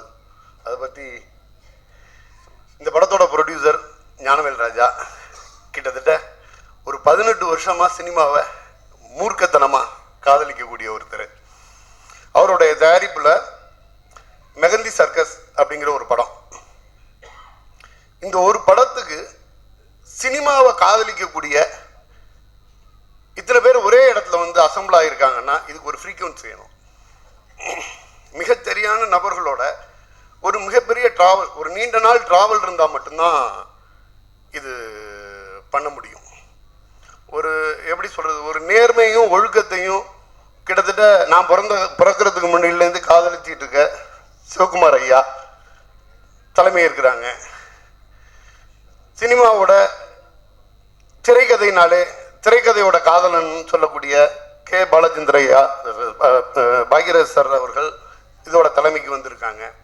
இது தவிர்த்து இந்த சினிமாவில் இருக்கக்கூடிய ஒவ்வொரு நுட்பமான விஷயத்தையும் ரொம்ப ஆழமாகவும் தெளிவாகவும் இங்கே காட்சிப்படுத்திக்கிட்டு இருக்க ஒவ்வொரு திரைக்கலைஞர்களையும் ஏதோ ஒரு நார்மல் ஆடியோ விழா அதுக்கு வந்தாங்க அப்படிங்கிற மாதிரி இல்லாமல் ஒரு குடும்ப விழாவா வந்து எடுத்து இது பண்ணுறாங்கன்னா இந்த டீமோட எஃபர்ட் லேட்டாக வந்தாலும் லேட்டஸ்ட்டாக வருவேன்னு சொல்லிக்கிட்டே இல்லாமல் உண்மையிலே வந்திருக்காரு. ரொம்ப அருமையான படத்தை, இதோட விஷுவல்ஸ் இதெல்லாமே நானும் பார்த்ததில் நான் பயங்கர இம்ப்ரெஸ்ல இருக்கேன். மிகப்பெரிய வெற்றி அடையும். நன்றி. Thank you sir. என் வாழ்க்கையில் உண்மையிலேயே கவிதை அரங்கேறும் நாள் அப்படின்னா அது இந்த நாள் அப்படின்னு நான் சொல்ல முடியும். இந்த மேடை வந்து ரொம்ப முக்கியமான ஒரு மேடை. என்னென்னா, இந்த மேடையில் இருக்கிற எல்லோரை பற்றியும் எனக்கு முதலில் சொல்லிக் கொடுத்தவன் சரவணன் தான். சரவணனை இன்றிலிருந்து நான் அவன் இவன் என்று சொல்ல முடியாத ஒரு இடத்திற்கு அவன் மாறுறான். அது ரொம்ப ஒரு முக்கியமான ஒரு கட்டமாக இருக்குது. இன்னும் கொஞ்ச நாள் கழித்து சரவணன் சார் இயக்கத்தில் அப்படின்னு சொல்லக்கூடிய இடத்துக்கு அது போயிடும். மகிழ்ச்சி எனக்கு. பொதுவாக சினிமா, இலக்கியம், அரசியல் இதை பற்றியெல்லாம் எல்லாருக்கும் ஒரு அபிப்பிராயம் இருக்கும். அந்த அபிப்பிராயத்தோடு தான் எழுத தொடங்குவோம், படிக்க தொடங்குவோம், அடுத்த கட்டத்தை நோக்கி நகர்வோம். ஆனால் அப்படி நகரக்கூடிய அந்த இடத்தை சரியான இடத்தை நோக்கி நம்மை நகர்த்துவதற்கு ஒரு நபர் நண்பனாக தேவைப்படுவான். அப்படி ஒரு நண்பனாக எனக்கு சரவணன் கிடைத்தான். ஒரு 20 வருஷம் ஆச்சு நான் தமிழ் சினிமாவுக்கு வந்து. நான் ஒரு 1300 பாடல்கள் எழுதிட்டேன். ஆனால் நான் ஒவ்வொரு பாடலின் முதல் வரியை எழுதுகிற பொழுதும் நான் சரவணன் என்று மானசீகமாக சொல்லி கொண்டு தான் நான் எழுதி கொண்டு வந்திருக்கிறேன். என்னை சரவணன் எப்படி வாடா போடா என்று சொல்ல முடியுமோ அதே மாதிரி நான் தமிழ் சினிமாவில் வாடா போடா என்று சொல்லக்கூடிய ஒரே ஒரு இயக்குனர் என்றால் அது தம்பி ராஜமுருகன் தான். இது வந்து ஊரில் இருக்கும் பொழுது நான் வந்து ஒரு வைரமுத்தாகவோ அல்லது கண்ணதாசனாகவோ அல்லது சரவணன் வந்து தன்னை ஒரு பாக்கியராஜாகவோ பாரதி ராஜாவாகவோ நினைத்து கொண்டு பேசிக்கொண்டு தெரிந்த காலங்கள் எல்லாம் என்றைக்கு அரங்கேறும், என்றைக்கு அது நிகழும் அப்படின்னு எங்களுக்கு ரொம்ப வருத்தமாக இருக்கும். அதாவது தேசிய விருதை பெற்றுக்கொண்டு ராஜமுருகன் வந்து அண்ணா இது மாதிரி தேசிய விருது கிடச்சிருக்கு அப்படின்னு சொல்லும் பொழுது கூட அந்த ஒரு க்ஷணத்தில் ஒரு நிமிடத்தில் எனக்கு சரவணன் முகம்தான் வந்து போகும்.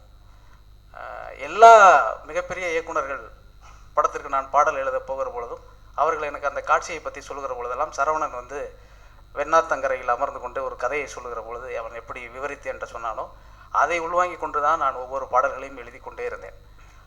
அதையெல்லாம் தாண்டி இன்றைக்கு வந்து இந்த இடத்திற்கு வந்து சரவணன் வந்து சேர்வதற்கு ஏறக்குறைய 20 வருடங்கள் ஆகிவிட்டது. ஆனால் இன்னும் ஒரு 50-60 ஆண்டுகள் தமிழ் சினிமாவில் பெயர் சொல்லக்கூடிய இயக்குனராக அவன் இருப்பான் என்று நான் உறுதியளிக்க முடியும். ரொம்ப ஒரு நெகிழும் மிகுதியில் இருக்கிறேன். அதாவது ஒரு 5000 ரூபாய் அந்த பரிசு தொகையை பற்றியெல்லாம் கருப்பழனியப்பன் பேசினார். அதெல்லாம் நானே சொல்லியிருக்கணும். அந்த 5000 ரூபாய்க்கு பிறகு என்ன நடந்ததுங்கிறத பற்றியெல்லாம் சொல்கிறதுக்கு இன்னொரு புத்தகம் நான் எழுதணும். எனக்கும் சரவணனுக்கும் இருக்கக்கூடிய அந்த அன்பை நான் விவரித்து எழுதுவதென்றால் இன்னும் ஒரு 4-5 புத்தகங்கள் எழுத முடியும். அந்த அளவுக்கு வந்து எனக்கும் அவனுக்குமான உறவுகள் இருக்கிறது. முதலில் எங்களில் கவிதை எழுத தொடங்கியது சரவணன் தான். முதலில் எங்களில் நல்ல சினிமாவை படித்தது சரவணன் தான். எங்களை விட நல்ல அரசியலை எங்களுக்கு கற்பித்ததும் சரவணன் தான். அதனால் எங்களுடைய எல்லா பெருமைகளும் சரவணனை சேரும். இது முதல் மேடை தான். இன்னும் நிறைய மேடைகள் இருக்கிறது. நம்ம வந்து ஒரு 80களில்லாம் அந்த திரைப்படங்கள் எல்லாம் பார்த்துவிட்டு அந்த இயக்குனர்கள் பேசுகிற பொழுதெல்லாம் அவர்களுடைய கிராமத்து அனுபவங்கள், அவர்களுடைய வாழ்க்கை அனுபவங்களை எல்லாம் ஒவ்வொரு மேடையிலும் பேசிட்டே இருக்கும்போது நமக்கு ரொம்ப சுவாரஸ்யமான தகவல்கள் கிடைக்கும். அப்படி எங்களுக்கு பேசுவதற்கான ஒரு மேடையாக இந்த மேடை தொடங்குகிறது அப்படிங்கிறது எனக்கு ரொம்ப நெகிழ்வாக இருக்கிறது. அது மட்டுமல்ல, இந்த மேடையில் வந்து சிறப்பித்திருக்கக்கூடிய தமிழ் சினிமாவின் முக்கியமான நபர்கள் அத்தனை பேரும் இந்த மேடையில் இருக்கிறார்கள். குறிப்பாக அண்ணன் சிவகுமார் அவர்களை பற்றி சொல்லணும். அண்ணன் வந்து நான் அண்ணன் என்று சொல்வதனால் அவர் எப்படி நீங்கள் புரிந்து கொள்வீர்கள்னு எனக்கு தெரியுது. ரொம்ப ஆத்மார்த்தமாக வந்து ஒவ்வொருவரையும் கவனிப்பார். இந்த அரங்கத்தில் இருக்கக்கூடிய இருக்கையில் இருக்கிற ஒவ்வொருவரை பற்றியும் அவருக்கு வந்து தனியாக தெரியும். அந்த அளவுக்கு வந்து ஒவ்வொருத்தரையும் கவனித்து கொண்டே இருப்பார். ஒரு சின்ன விஷயம், ஒரு 4 வரி கவிதை ஒரு பத்திரிகையில் வந்தால் உடனடியாக அவரிடத்திலிருந்து தொலைபேசி வரும். குறிப்பாக வந்து கம்பராமாயணத்தை பற்றி அவர் வந்து ஒரு 100 பாடல்களை தொகுத்து ஒரு சிடி கொடுத்தார். நான் கம்பராமாயணம் வாசித்திருக்கிறேன். கம்பராமாயணத்தின் மீது இருந்த அபிப்பிராயங்கள் எல்லாம் எனக்கு வேறு வேறு விதமாக இருந்தது. ஆனால் அந்த சிடியை பார்த்த பிறகு தமிழ் இலக்கியத்தை கரைத்து குடித்தவர்களால் கூட ஒரு 100 பாடல்களை வரிசையாக வைத்துக்கொண்டு மொத்த கம்பராமாயணத்தையும் சொல்ல முடியாது. ஆனால் அதை அவர் ஒரு விதமாக தொகுத்து அதை வந்து சொல்லியிருப்பார். அதையும் மனனம் செய்து சொல்லியிருப்பார். இப்போ இந்த படத்தில் இருக்க பாட்டை பற்றி கேட்டிக்கிற கூட என்ன வரின்னு நான் பக்கத்தில் கேட்டு சொல்லுவேன். நான் தான் எழுதியிருப்பேன், ஆனால் நான் பக்கத்தில் கேட்டு தான் சொல்லுவேன். ஆனால் கம்பன் எழுதிய அந்த பாடல்களை எல்லாம் அவர் எப்படி மனனம் செய்கிறாருங்கிறது ரொம்ப ஆச்சரியமாக இருக்கும். ஒழுக்கத்தோடு இருந்தால் மனனம் செய்வது மட்டுமல்ல, வாழ்க்கையும் சிறப்பாக அமையும் என்பதுங்கிறது அண்ணனிடமிருந்து நம்ம தெரிந்து கொள்ளலாம். அதே மாதிரி சரவணனுடைய ஆகப்பெரும் மானசீக குரு அப்படின்னாக்கா அது பாக்யராஜ் சார் தான். ஏன்னா பாக்யராஜ் சாருடைய ஒவ்வொரு கதையும் ஒவ்வொரு திரைப்படத்தையும் பார்த்துட்டு சரவணன் வந்து என்கிட்ட விவரித்து சொன்ன காட்சிகள் எல்லாம் முதல்ல வந்து பாக்யராஜ் சார்கிட்ட போய் உதவியாளர் ஆகணும் அப்படிங்கிறது தான் சரவணனுடைய ஆசையாக இருந்தது. அதற்கான வாய்ப்புகள் சந்தர்ப்பங்கள் நேராமல் போயிருந்தாலும் கூட அவனுடைய முதல் திரைப்படத்தில் வந்திருந்து அவர் வாழ்த்துவதற்கு வந்திருப்பது ரொம்ப நிகழ்ச்சி அடைகிறது. அவன் சரவணன் என்று தொடர்ச்சியாக நான் பேசிக்கொண்டிருக்கிறேன். ஆனால் இன்றையிலிருந்து நான் அவனை சரவணன் சார், உங்களுக்கு என் வாழ்த்துக்கள் என்று சொல்லி நிறைவு செய்கிறேன். நன்றி, வணக்கம்.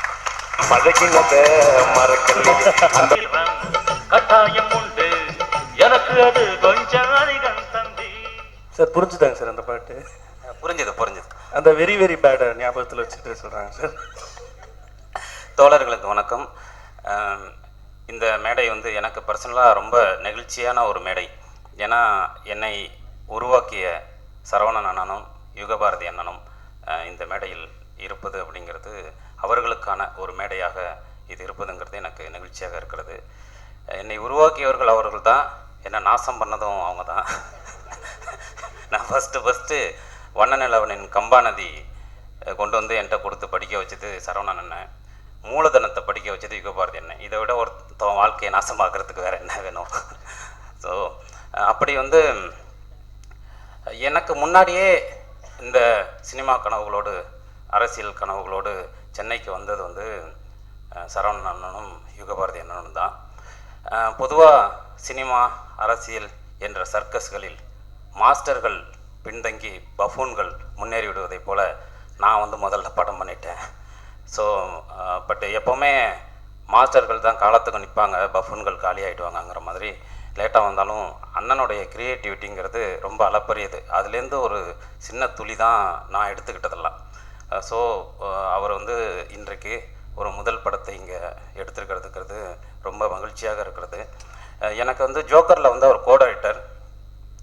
நாங்கள் என்னுடைய கதைகள் குக்குவாக இருக்கட்டும், ஜோக்கராக இருக்கட்டும், ஜிப்சியாக இருக்கட்டும், எல்லாமே அவருடைய பங்கு அதில் இருக்குது. நாங்கள் எல்லா கதைகளுமே சேர்ந்து விவாதித்து, நான், சரவணன் அண்ணன், யுகபாரதி அண்ணன், வினோத், ஸோ இப்படி வந்து ஒரு குருவாகவே வந்து பரஸ்பரம் ஷேர் பண்ணிக்கிட்டு ஒருத்தர் கதைகளை ஒருத்தர்கள் பேசிக்கிட்டு அப்படி ரொம்ப ஆரோக்கியமான ஒரு உரையாடல் எப்போவுமே நடந்துகிட்டே இருக்கும். ஸோ அதனால் எல்லாருடைய கதைகள்லேயும் ஒரு சிறிய பங்கு இருக்கும். அப்படி வந்து தான் மெகந்தி சர்க்கஸ்லேயும் வந்து அவருடைய பங்கு, நிறைய கதை வசனம்னு என் பேர் போட்டிருந்தா கூட பங்கு வந்து அவருடைய பங்கு தான். முழுமையாக இது வந்து கிட்டத்தட்ட பர்சன்டேஜாக பார்த்தா அவருடைய பங்கு தான் அதிகமாக இருக்கும். இது அவருடைய படம் தான்.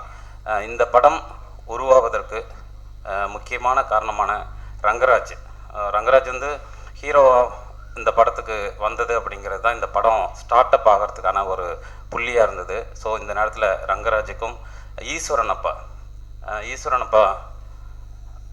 எங்கே இருக்காரு இல்லை, அவர் தான் ஆக்சுவலாக இந்த படம் மெகந்தி சர்க்கஸ் உருவாக்குவதற்கான முதல் காரணமாக ஈஸ்வரன் அப்பாவை தான் சொல்லணும். அவர் தான் இந்த இப்படியான ஒரு ப்ராஜெக்ட் எடுத்துகிட்டு போகிறதுக்கு உற்சாகம் கொடுத்து ஆரம்பித்து வச்சது.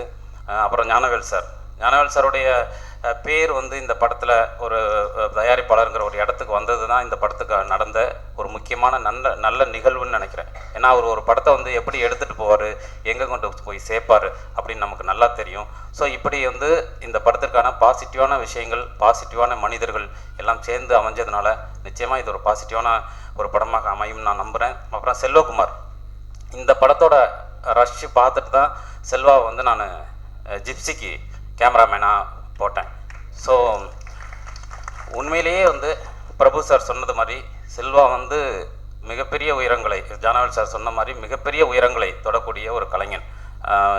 முக்கியமான ஒரு இன்டர்நேஷ்னல் ஸ்டாண்டர்டில் எடுக்கக்கூடிய ஒரு ஒளிப்பதிவாளர். அவருக்கு வந்து பெரிய பெரிய படங்கள், ஹீரோக்கள் படங்கள் அமையணும்னு நான் இந்த நேரத்தில் ப்ரே பண்ணிக்கிறேன். அப்புறம் சதீஷ், எடிட்டர் சதீஷ், இந்த படத்துடைய குரு அத்தனை பேருக்கும் நன்றி சொல்லி உண்டு. இந்த நேரத்தில் வந்து எங்கள் குடும்பம், அம்மா, அண்ணிகள் எல்லாருமே இந்த இடத்துல வந்திருக்காங்க. ஸோ அடிப்படையில் வந்து நம்ம பசங்க ஏதோ பரவாயில்லப்பா ஓரளவுக்கு முன்னேறிட்டாங்க அப்படிங்கிற நம்பிக்கையை இந்த இடத்தில் விதைக்கக்கூடிய ஒரு விழாவாக இதை ஏற்பாடு செய்து கொடுத்தவர்களுக்கு நன்றி. இந்த ஒட்டுமொத்த நிகழ்வும், இந்த மகிழ்ச்சியும், இந்த படமும் என்னை பொறுத்த வரைக்கும் எங்களுடைய தம்பி ஸ்டாலின், இப்போது அவன் எங்களோடு இல்லை, ஸ்டாலினின் நினைவுகளுக்கு சமர்ப்பணம் செய்கிறேன். நன்றி. நன்றி sir. So I'm very thankful and grateful, and I would take this opportunity to really, from the bottom of my heart, thank all of you, thank my director, writer, my co-actor, producers for putting so much faith in me, because this is my debut in, it's my first Tamil film, and I did not know the language, but they were extremely patient in explaining each and everything which I did not understand, and what I understood, explaining that again.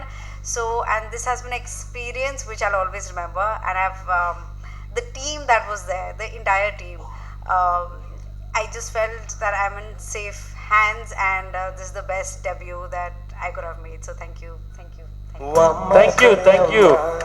ஆக்சுவலாக நான் ஒரு நபரை விட்டுட்டேன், Shawn Roldan, இந்த மொத்த விழாவுடைய hero. Sorry Shawn, என்னென்னா ரொம்ப நெருக்கமானவங்கள sometime நம்ம வந்து மிஸ் பண்ணிடுவோம். அப்படி ஷானுடைய பாடல்கள், ஷானுடைய இசை தான் இந்த படத்துக்கான சோல். இன்னொன்று, ஷான் வந்து ரொம்ப நட்போட வேலை பார்க்குறவர். Thank you very much, love you Shan. Thank you and thank you Shweta. And Shweta என்னோட குரு, என் நண்பன், என்னுடைய தயாரிப்பாளர், என்னோட வழிகாட்டி திரு வீரகேரளம் ஈஸ்வரன் அப்பா அவர்களை வணங்கி, இந்த மேடையை எனக்கு ஏற்படுத்தி கொடுத்த கடவுளை வணங்கி, நடிப்பில் சாணக்கியன் திரு சிவகுமார் ஐயா அவர்களை வணங்கி, திரைக்கதையின் சாணக்கியன் திரு கே பாக்யராஜ் ஐயா அவர்களை வணங்கி, சினிமாவின் சாணக்கியன் திரு கே ஞானவேல் ராஜா அவர்களை வணங்கி,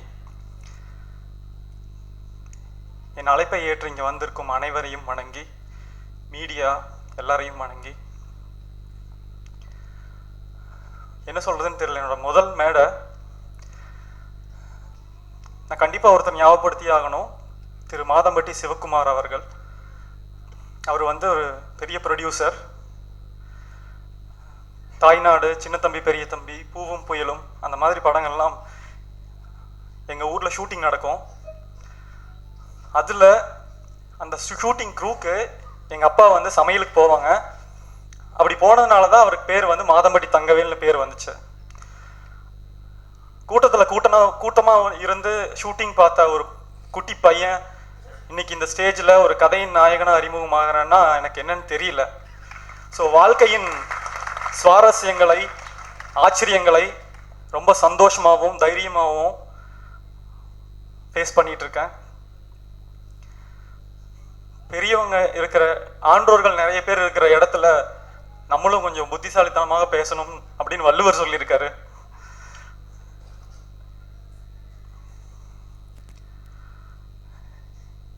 இதனை இதனால் இவன் முடிப்பான் என்றாய்ந்து அதனை அவன் கண் விடல்.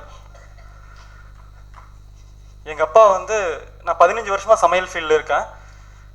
எங்கள் அப்பா வந்து என்ன சொல்லியிருக்காங்கன்னா, ஒரு தரமான பொருள் கரெக்டான ஆளுகிட்ட கொடுத்து அன்போடும் அக்கறையோடும் சமைச்சோம்னா அதோட சுவையை பற்றி நம்ம கவலைப்படவே வேண்டியதில்லை.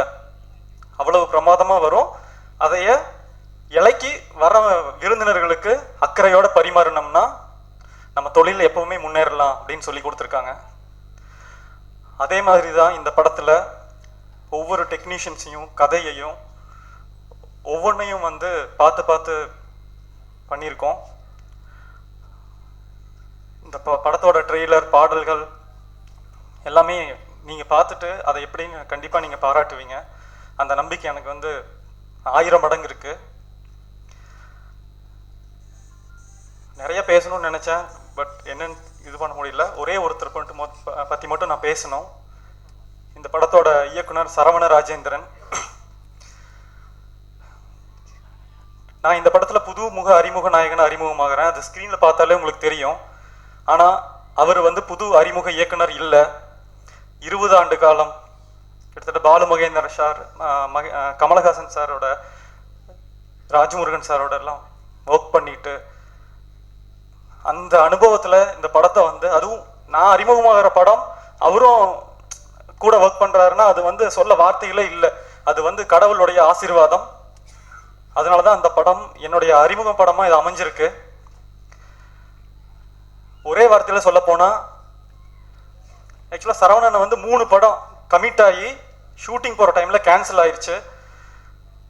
நான் சொல்லுவேன், அண்ணா நீங்கள் எனக்காக தான் வெயிட் பண்ணிட்டு இருந்திருக்கீங்க, நான் அறிமுகமாகணும் அப்படின்னு நான் நினச்சேன். பட் அதுக்கு வந்து கடவுள் உங்களை அனுப்பியிருக்காரு.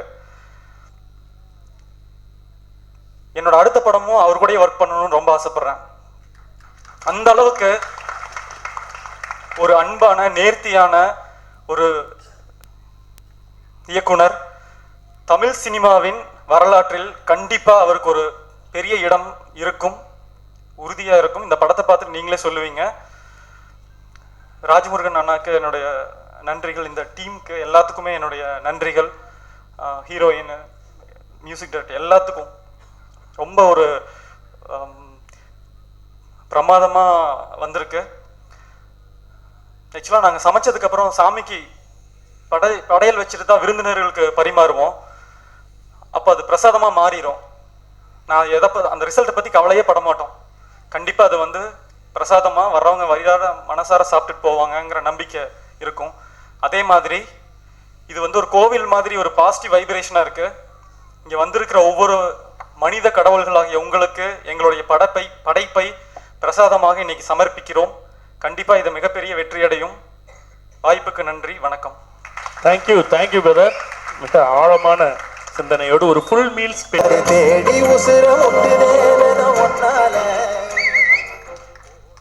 எல்லாருக்கும் வணக்கம். மிகப்பெரிய கூச்சம் என்னன்னா, நம்மளை ஓரமாக நிறுத்தி வச்சுக்கிட்டு போடுறது. அதை விட கொடுமை இந்த உலகத்தில் வேறு ஒன்றுமே கிடையாது. அப்புறம் கொஞ்சம் அதீதமாகவே சொல்லியிருப்பாங்க, அப்படிலாம் கிடையாது, கொஞ்சம் நார்மலாகவே. அப்புறம் இந்த ஃப்ளோவாக பேசுகிறது இருக்குல்ல, ஒரு விஷயத்த அப்படியே பேசிக்கிட்டே போகிறது இருக்குல்ல, அதில் இந்த கருப்பொழியப்பன் சார் இதெல்லாம் பார்க்கும்போது எனக்கு ஆச்சரியமாக இருக்கும். இப்போ இந்த யுகபாரெல்லாம் தேறிட்டோம் பயங்கரமாக. முன்னெல்லாம் கொஞ்சம் பேசுகிறது தடுமாறிட்டு இருக்கோம், இப்போ பயங்கரமாக பேசிட்டு இருக்கான். அப்புறம் ராஜமுருகன், அப்புறம் அவங்கெல்லாம் பார்த்து கற்றுக்குறோம். இப்படி ஃப்ளோவாக பேசுகிறது பல வருடங்கள் இடைவெளியில் இப்போ கொஞ்சம் தடுமாறி பேசக்கூடிய ஒரு சூழலுக்கு வந்து நிற்கிறோம். அப்புறம் எனக்கு மிக முக்கியமாக இந்த நேரத்தில் என்னுடைய ஆசானா நான் பாலு மகேந்திரா சாரை நினைவு கூர்றேன்.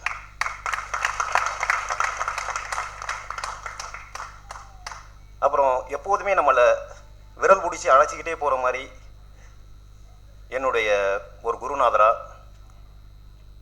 நான் மகேந்திரன் சாரை நினைக்கிறேன்.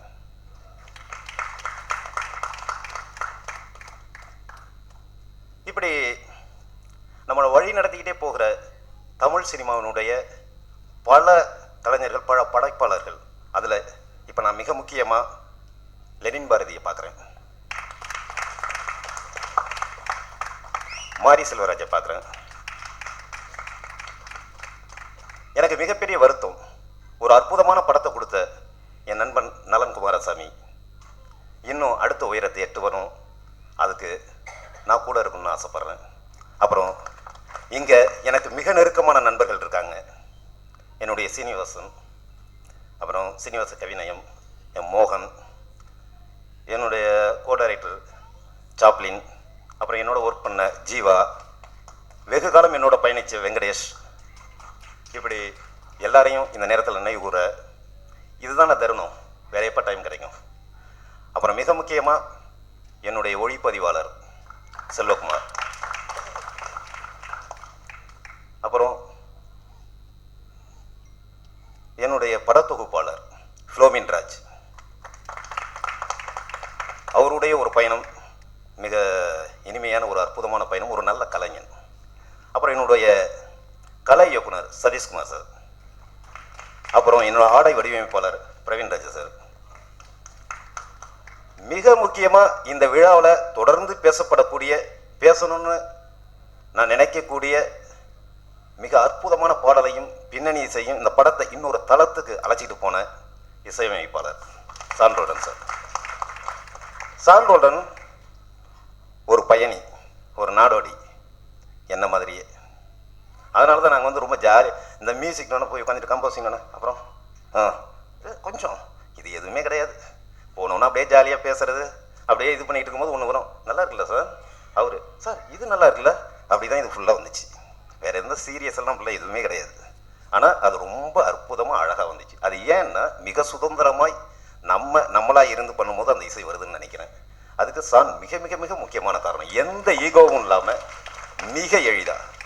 அப்புறம் இந்த படத்தினுடைய கதாநாயகி ஹீரோயின் ஸ்வேதா, நான் மாசன் பார்த்துட்டு தான் சர்க்கஸுக்கு ஒரு முகம் தேவை, அப்போ அந்த முகம் நான் வெவ்வேறு தேடி தேடி தேடி தேடி கடைசியில் பார்த்தா ஸ்வேதா அப்படின்னு ஒன்று முடிவு பண்ணிட்டு நம்ம தயாரிப்பாளர்கள் வினீஷ் சார், அப்புறம் நம்ம ஈஸ்வரனப்பா இவங்கள்ட்டெல்லாம் பேசிகிட்டு இருக்கும்போது இது சொன்னோன்னே சரியாக வருமா எப்படி என்னன்னா வினீஷ் சார்கள் ரொம்ப பிடிச்சிருக்கு, ஆனால் அங்கேருந்து நம்ம கூட்டு வரணும் எப்படி என்னன்னு இல்லை சார், மிக சரியாக இருக்கும், மிக அற்புதமாக இருக்கும். இந்த படம்லாம் பார்த்து முடித்த பிறகு அவங்க இந்த பொண்ணை விட்டால் அந்த கேரக்டர் மெஹந்திங்கிற கேரக்டரை இதை பண்ணவே முடியாதுன்னு சொன்னாங்க.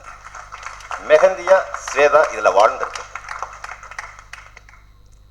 அப்புறம் சன்னி சார்லஸ் மெஹந்தியோட அப்பா இந்த படத்தில் மிக அற்புதமாக நடிச்சிருக்காரு. அப்புறம் ஆங்கூர்னு சொல்லிட்டு ஒரு மும்பை நடிகர் ஸ்லம்டாக் மில்லியனர்லாம் நடிச்சிருக்காரு. அவர் இங்கே வர முடியல, அவருக்கு ஒரு முக்கியமான இதில் அது ரொம்ப அற்புதமாக அழகாக பண்ணியிருந்தார். இப்படி எனக்கு அமைஞ்ச அத்தனை நடிகர் சார்ந்த தொழில்நுட்ப கலைஞர்கள் சார்ந்த எல்லாமே எனக்கு மிக மிக சப்போர்ட்டிவாக இருந்துச்சு.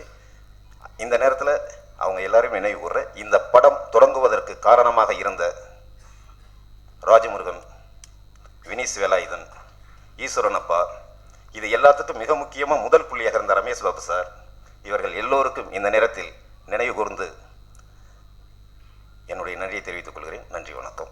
Thank you sir, thank you thank you. Super. So காலிலிருந்து எல்லாருமே சொல்லிட்டு இருக்கக்கூடிய விழாவின் நாயகன் சாண்டோல்டன் அவர்களை. என்னோடு பிறந்தது வளர்ந்தது பாட்டு. வந்திருக்கும் அனைவருக்கும் வணக்கம்.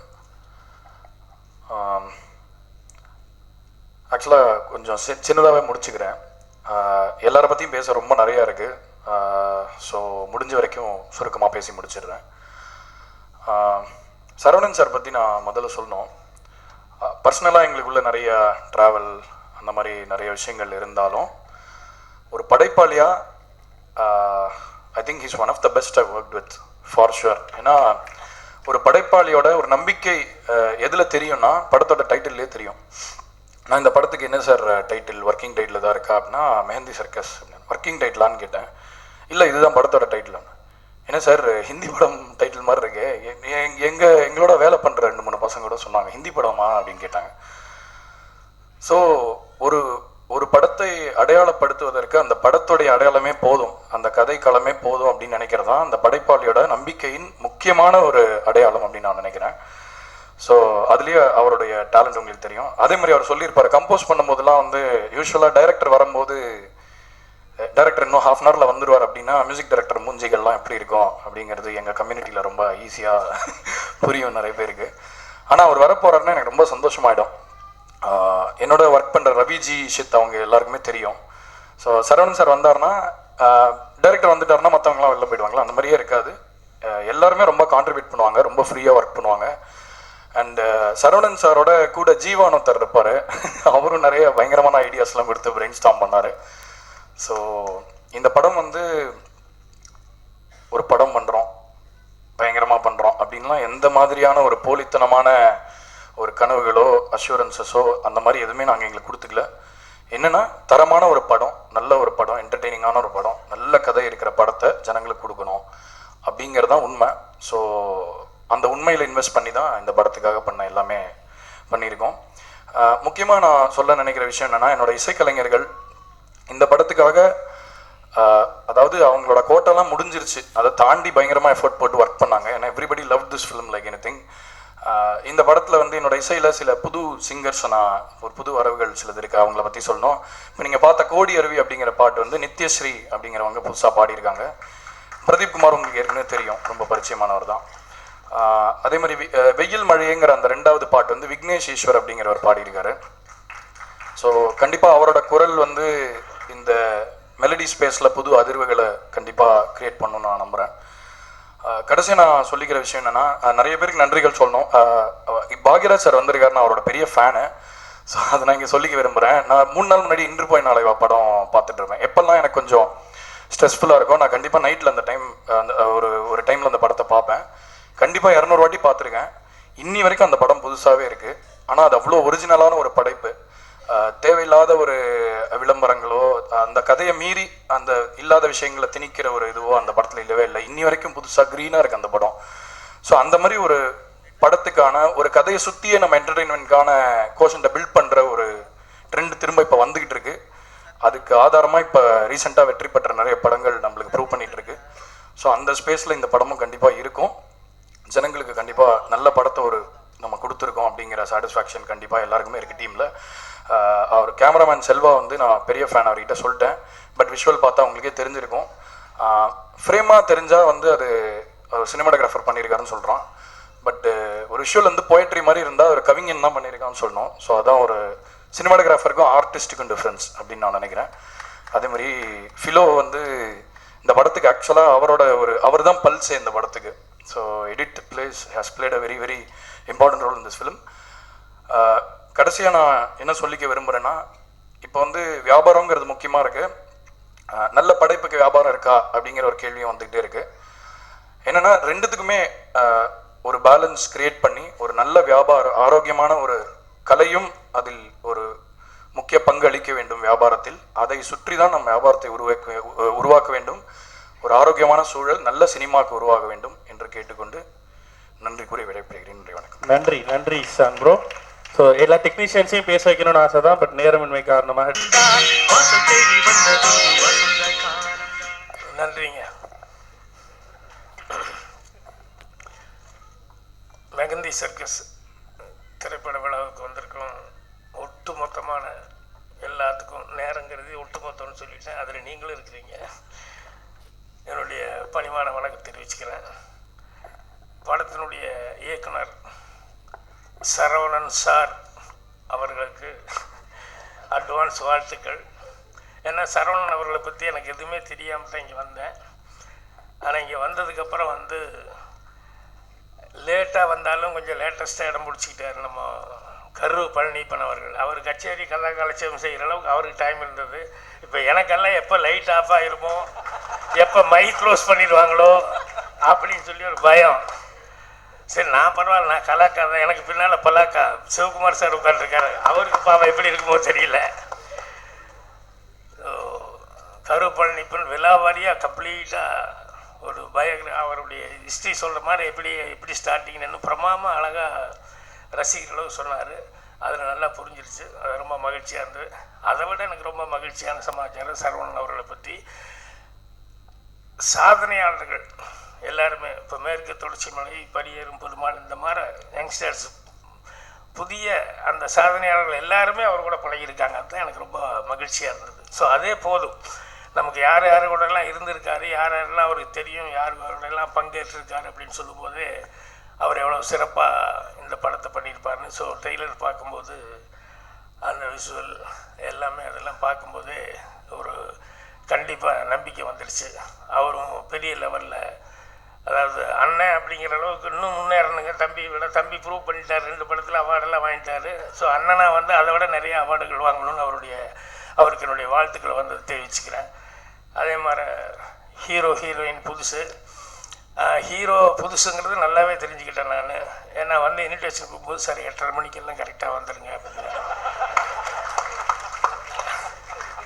அப்போது நான் கேட்குறேன், நீங்கள் ஹீரோ ஃபஸ்ட் டைம் இல்லை அப்படின்னு. ஆமாம், எங்கள் ஊரை பற்றி எனக்கு தெரியுங்க. அதனால் 9:30க்கு முன்னால் யாரும் வரமாட்டாங்க. அதுக்கு முன்னால் ஃபங்க்ஷனும் ஸ்டார்ட் ஆகாது. அதனால் உங்களுக்கான 9 மணிக்கு வந்துடுறேன் அப்படின்னு.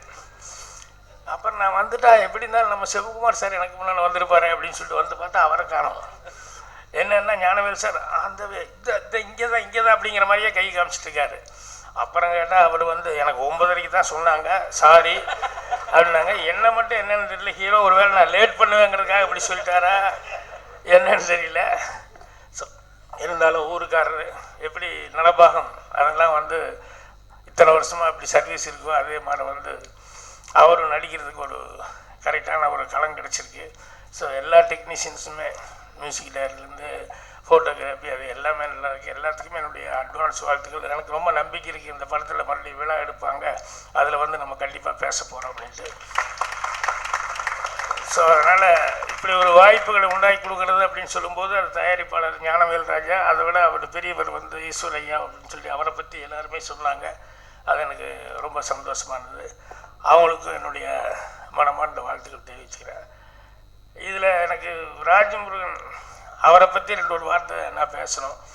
என்னன்னா அவருடைய படம் அந்த குக்கு படம் பார்க்கும்போது ரொம்ப ஒரு படம் பார்க்கும்போது நான் எப்பவுமே ரொம்ப லயிச்சு பார்ப்பேன்.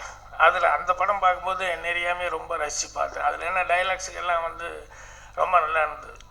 அதில் கண்ணு தெரியாதவங்க அதை பற்றி பேசிகிட்டு இருக்கும்போது அதில் ஒரு ஆளுகிட்ட கேட்குறான், உனக்கு கண்ணு தெரியாதவங்ககிட்ட உனக்கு வெளிச்சம்னா என்னென்னு தெரியுமா அப்படின்னு சொல்லி ஒரு டைலாக்கு. எனக்கு தான் இருட்டுனாலே என்னென்னு தெரியாது அப்படின்னு சொல்லுவாங்க. ஸோ அதில் எவ்வளோ ஆழம் இருக்கும் பாருங்கள். வெளிச்சம்னா உனக்கு என்னென்னு தெரியுமா அப்படின்னு சொல்லி கேட்டேன்னா வெளிச்சம் எப்படி இருக்குது தெரியுமா, எனக்கு இருட்டுனாலே என்னென்னு தெரியாதே அப்படின்னு சொல்லியிருப்பேன்.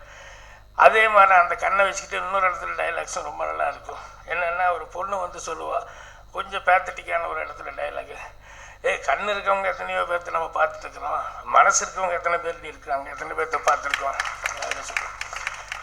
ஸோ சின்ன விஷயங்கள், ஆனால் டைலாகில் வந்து அவ்வளோ அழகாக அந்த பஞ்ச் இருந்தது. அது மட்டும் இல்லாமல் அவர்கிட்ட எனக்கு ரொம்ப பிடிச்சது என்னென்னா அவர் நல்ல கிரியேட்டராக இருக்கார்.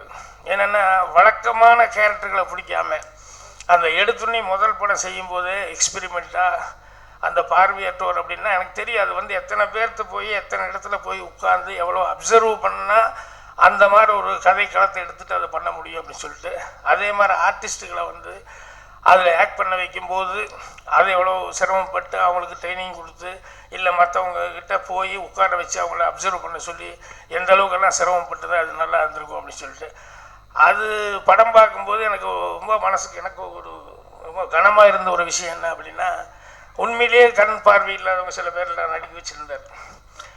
இப்போ அவங்க நடித்ததுக்கப்புறம் அவங்ககிட்ட வந்து ரொம்ப பிரமாதமாக ஆக்ட் பண்ணியிருக்கீங்க, நல்லா இருந்தது அப்படின்னு சொன்னால் அவங்க மனசுக்கு எவ்வளோ கஷ்டமாக இருக்கு. ஏன்னா அவங்களால பார்க்க முடியல. ஸோ பார்வை இல்லாதவங்களை வந்து அவ்வளோ பிரமாதமாக நடிக்க வச்சு எல்லாமே பண்ணியிருந்தார். ரெண்டாவது அவர் கூட அந்த கிரியேஷன், இப்போ இதுலேயும் பாருங்கள் கேரக்டர் வந்து ரெண்டாவது ஜோக்கர்னு எடுத்தார், அந்த கேரக்டர் வித்தியாசமாக இருந்தது. இப்போ இதில் கதை வசனம் பேக்ட்ராப்பே வேறு மாதிரி இருக்குது. மெகந்தி சர்க்கஸ் அப்படின்னு சொல்லிட்டு அந்த மாதிரி ஒரு கதைக்களம் எடுத்திருக்காரு.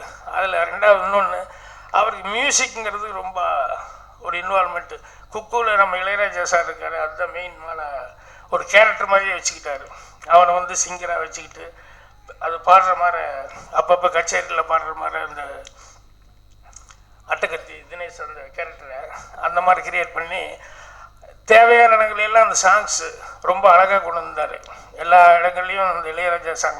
இளையராஜா சார் எல்லாத்துக்கும் மியூசிக் டைரக்டர் தான், எல்லா படத்துக்கும். அவர் இல்லைன்னு கிடையாது, ஷான் மட்டும் இந்த படத்துக்கு மியூசிக் இல்லை. யார் படம் எடுத்தாலும் இளையராஜா வந்து மியூசிக் டைரக்டர் தான். ஏன்னா இங்கேயே ஒரு இடத்துல வந்து அவருடைய பாட்டை பேக்ரவுண்டில் அங்கங்கே நம்ம போட்டுக்கிட்டே இருக்கிறோம். அதனால் இப்போ 75ன்னு அவருக்கு எடுக்கிறதுக்கு அது தகுந்த இது பத்தாது, இன்னும் பண்ணணும். ஸோ அந்தளவுக்கு வந்து இவர் அதில் வந்து குக்கு படத்துலேயும் மியூசிக் இம்பார்ட்டன்ட் கொடுத்துருந்தாரு. இதில் கூட ஹீரோ கேரக்டர் வந்து மியூசிக் ஏதோ இது வச்சுருக்கிற மாதிரி. ஸோ அதுக்கு தகுந்த மாதிரி இருக்குது. ஸோ பாட்டு வந்து நம்ம ஷான் அவர்கள் நல்லா பண்ணியிருந்தாங்க. அதில் ஃபஸ்ட்டு பாட்டு பாடும்போது அந்த ரிதம் ஸ்டார்ட் ஆகும்போது சுகமாக தலையாட்டமாக இருந்தது. அதுக்கப்புறம் தான் ஹம்மிங்கு, அதுக்கப்புறம் நித்யஸ்ரீ வந்து அழகாக பாடினாங்க. ஸோ அவ்வளோ சிறப்பாக ஷான் பண்ணியிருந்தார். அவர் நான் கோடி கோடி அருவி கொட்டுதுன்னு சொல்லி யுகபாரதி வார்த்தைகள் ரொம்ப அழகாக இருந்தது. அதே மாதிரி வெயில் மழையே மின்னல் பூவே அப்படின்னு சொல்லிட்டு நான் அதெல்லாம் கவனிச்சுக்கிட்டு இருந்த வார்த்தைகள் எல்லாம். ஸோ பாட்டு ராஜ்முருகன் அவர்களுக்கு எப்படி மியூசிக்கில் ரொம்ப இன்ட்ரெஸ்ட் இருக்கோ அந்தளவுக்கு வந்து எல்லாமே இன்ட்ரெஸ்டாக இருக்குது. ஸோ எல்லாமே சேர்ந்துருக்கிறதுனால கண்டிப்பாக அது ஒரு பெரிய மியூசிக்கல் ஹிட்டாகவும் வரும். படமும் ரிப்பீட் பண்ணி பார்க்குற அளவுக்கு அந்த பேக்ரவுண்டு நல்லாயிருக்கும். அடுத்தது இவங்க சொன்ன பாயிண்ட் யாருமே வரல அதுக்கு இல்லை காதலா சார் லவ்வை பற்றி யாருமே வரல. ஆனால் எல்லாத்துக்கும் இருக்குது லவ் இல்லாமல் இல்லை. நாங்கள் சொல்கிறேன் இப்போ கூட நான் லவ் பண்ணுவேன். நல்லா அட்ராக்ஷனாக யாராவது பார்த்தா எனக்கு லவ் பண்ணுவேன்.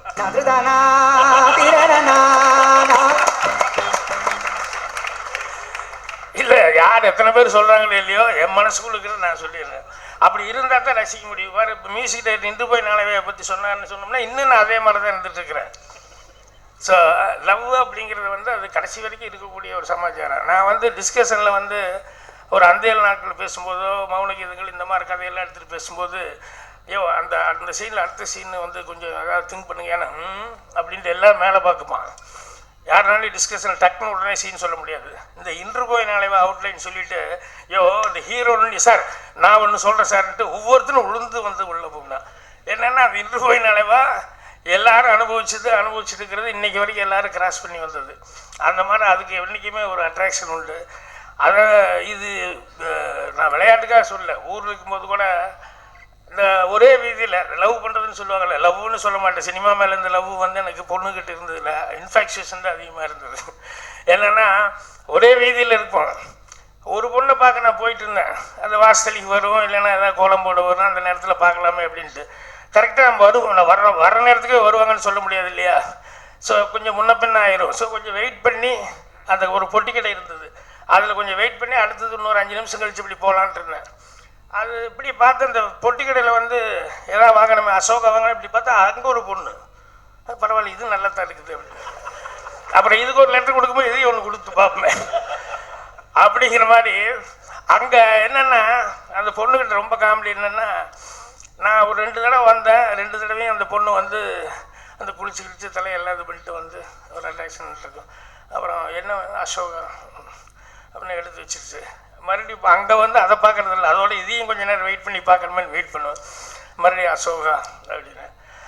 அப்புறம் 3ஆவது தடவை வந்து அந்த பொண்ணு அது அசோகா எடுத்து, அது எப்படின்னா அது பெட்டிமா இந்த மரப்பலகை மாதிரி இருக்கும், அதில் தான் காசு வைக்கணும், அதில் தான் அவங்க பொருள் வைப்பாங்க. நான் நைஸை இப்படி திரும்பிட்டு காசு இப்படி கையில் கொடுக்கலாம் அப்படிங்கிற மாதிரி இப்படி நீட்டுவேன். அது டொக்குன்னு அந்த பெட்டி அந்த மரப்பலகையை வந்து அடித்து அதில் வெய் அப்படிங்கிற மாதிரி சொல்லும். ஸோ 2 தடவை அசோகா கேட்டு 3ஆவது தடவை நான் வந்தோடனே அந்த பொண்ணை அசோகா எடுத்து வச்சது. எனக்கு வேண்டாம் புகையில் வேணும் அப்படின்னு. அந்த பொண்ணுக்கு சிரிப்பு வந்துடுச்சு. அப்புறம் புகையில் எடுத்ததுக்கப்புறம் இல்லை ஏதாவது ஆகிப்போகும் எனக்கு அசோகாவே கொடு அப்படின்னு. இது எல்லாம் பண்ணி அப்புறம் அந்த பொண்ணுக்கு சிரிப்பு வந்து அப்புறம் லெட்டர்லாம் கொடுக்குற அளவுக்கு வந்து அந்த லெட்டர் கொடுக்கும்போது பொண்ணுக்கிட்ட ரொம்ப சாட்டிஸ்ஃபேக்ஷன் என்ன, அது அவ்வளோ சீக்கிரம் எடுக்க மாட்டாங்க அப்படின்னு நினைப்போம். அந்த பலகையில் வந்து காசு எடுத்து வைக்கிறது ரொம்ப மடித்து லெட்டரை பணம் அசோகா வாங்கினதுக்கப்புறம் 1 ரூபா நோட்டு மாதிரி ரொம்ப மடித்து இப்படி வச்சேன். அது எடுக்க வரும்போது டடன்னு அது ஓப்பன் ஆச்சு. பேப்பர் தானே, அது கை இருக்குன்னது. உடனே அந்த பொண்ணு பேர் சொல்லிவிட்டு அவங்க அம்மா உள்ளேருந்து வந்தது பாரு பானுங்கிற மாதிரி ஏதோ வேறு பேர் பானு அப்படின்னு வந்தது பாரு. இந்த ஓப்பன் ஆனதை டப்புன்னு எடுத்து இப்படி உள்ளே வச்சது. ஆஹா ஓகே.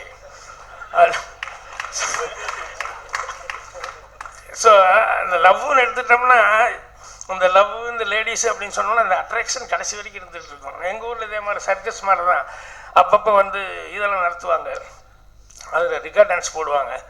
அப்போ எங்கள் வீட்டில் மாமா மாதிரி பெரியவங்கெல்லாம் இருப்பாங்கல்ல, ஏதாவது அதுக்கெல்லாம் போனோம்னா ரிகா டான்ஸ்னால் பெல்ட் எடுத்து பிடிச்சிடுவாங்க, அடி பின்னிடுவாங்கன்னு சொல்லிட்டு போக மாட்டோம். அப்படியே யோசிச்சுட்டே இருப்போம். ஆனால் இருந்தாலும் மனசு கேட்காது. ஏன்னா ரிகா டான்ஸில் இப்படி ஆடுறாங்க அப்படி ஆடுறாங்க, கடைசி இப்படி போட்டு எடுப்பாங்க அப்படி போட்டு எடுப்பாங்க, இப்படியெல்லாம் சொன்ன உடனே ஒரே டெம்டேஷன். அதுக்கப்புறம் கொஞ்சம் இருட்டு விழுந்ததுக்கப்புறம் எல்லோரும் உள்ளே போய் ரெக்கார்டு ஆரம்பிச்சதுக்கப்புறம் போகலாம் அப்படின்னு சொல்லிட்டு உள்ளே போய் உட்காந்துருந்தேன். அப்புறம் முடிகிறதுக்குள்ளே நம்ம ஓடிடுவோம் அப்படிங்கிறதுக்குள்ளே டபாக்குன்னு லைட்டு போட்டால் பார்த்தா யார்கிட்ட பில்ட் அடி வாங்கணும்னா அவர் முக்காடு போட்டு அவர் போயிட்டுருக்கார் வெளியே 60-65 வயசில். ஸோ அதனால் எந்த வயசாக இருந்தாலும் இது வந்து ஒரு அட்ராக்ஷனான சமாச்சாரம். அதில் இந்த கதைகளை வந்து எனக்கு என்ன பிடிச்சது அப்படின்னா, அந்த வேறு ஊர்லேருந்து வேறு பாஷையிலேருந்து வராங்கல்ல, சாதாரணமாகவே லவ் சொல்கிறது திருவிழான ஒரு மேட்ரு, அவ்வளோ சீக்கிரம் சொல்லிக்க முடியாது. இதில் பாஷை தெரியாதவங்ககிட்ட சொல்கிறதுங்கிறது இருக்கு, அது ஒரு பெரிய ரொம்ப இன்ட்ரெஸ்டிங்கான ஒரு சமாச்சாரம். ஸோ அந்த பேக்டாப்பில் பண்ணியிருக்காங்க. அதனால் கண்டிப்பாக படம் வெற்றி விழா அளவுக்கு ஓடும். என்னுடைய அட்வான்ஸ் வாழ்த்துக்கள் எல்லாத்துக்கும் தெரிவிச்சுக்கிறேன். சிவகுமார் சாருக்கு கொஞ்சம் டைம் கொடுப்பேன். நன்றி, வணக்கம். Thank you sir, thank you sir. பல சமாச்சாரங்களை எங்களோடு பகிர்ந்து கொண்டதுக்கு. ஸ்வேதா பற்றி, ராஜமுருகனை பற்றி, யுகபாரதி பற்றி எல்லாமே நிறைய சொல்லிட்டாங்க. அதை அப்படியே நான் வழிமொழி தான் நினச்சிக்கிறேன். நான் சொல்ல வேண்டிய ஒரே ஆள் ஞானவேல். ஞானவேல் வந்து 2 வயதில் சொல்கிறேன். 4 பஸ் டிரான்ஸ்போர்ட், ஏபிடி 1, யூஎம்எஸ் 1, எம்டின்னு வந்து மேட்டுப்பாளையம் ராயப்பன் 1, எஸ்ஆர்டி 1. எஸ்ஆர்டி குடும்பத்தினுடைய 4வது தலைமுறை இளைஞன் ஞானவேல். பெரிய குடும்பத்தை சேர்ந்தவன். அவங்க அப்பா வந்து ஈஸ்வரன் வந்து எம்ஜிஆரை நெஞ்சில் வச்சிருந்தவர். எம்ஜிஆர் மீட் பண்ணாமல் 50 லட்சம் ரூபா அவர் கட்சிக்காக செலவு பண்ண ஒரு மனிதன். அவருடைய மகன் வந்து ஞானவேல். அவர் பெற்ற மகன், நான் பெறாத மகன். அமெரிக்காவில் படிச்சுட்டு வந்த கார்த்தியை வந்து பருத்தி வீரன்லேயும், நான் மகன் எல்லா படத்துலேயும், சிறுத்தையிலையும், மெட்ராஸ் படத்துலையும், கொம்பன் படத்தில் வித்தியாசமாக படம் கொடுத்த ஒரு மகத்தான ஒரு தயாரிப்பாளர். அதே மாதிரி சூர்யாவுக்கு ஜில்லுன்னு ஒரு காதல், சிங்கம் 1, 2, 3, 4 கொடுத்த ஒரு மனுஷன். அதுக்கப்புறம் மாஸ் ஒரு படம், அதுக்கப்புறம் தானா சேர்ந்த கூட்டுற படம் கொடுத்தேன். அந்த படங்கள் வரிசையிலே மாபெரும் வெற்றி படமாக இந்த படம் அமையும் என்று வாழ்த்துக்கிறேன். நன்றி, வணக்கம். நன்றி சார், நன்றி சார்.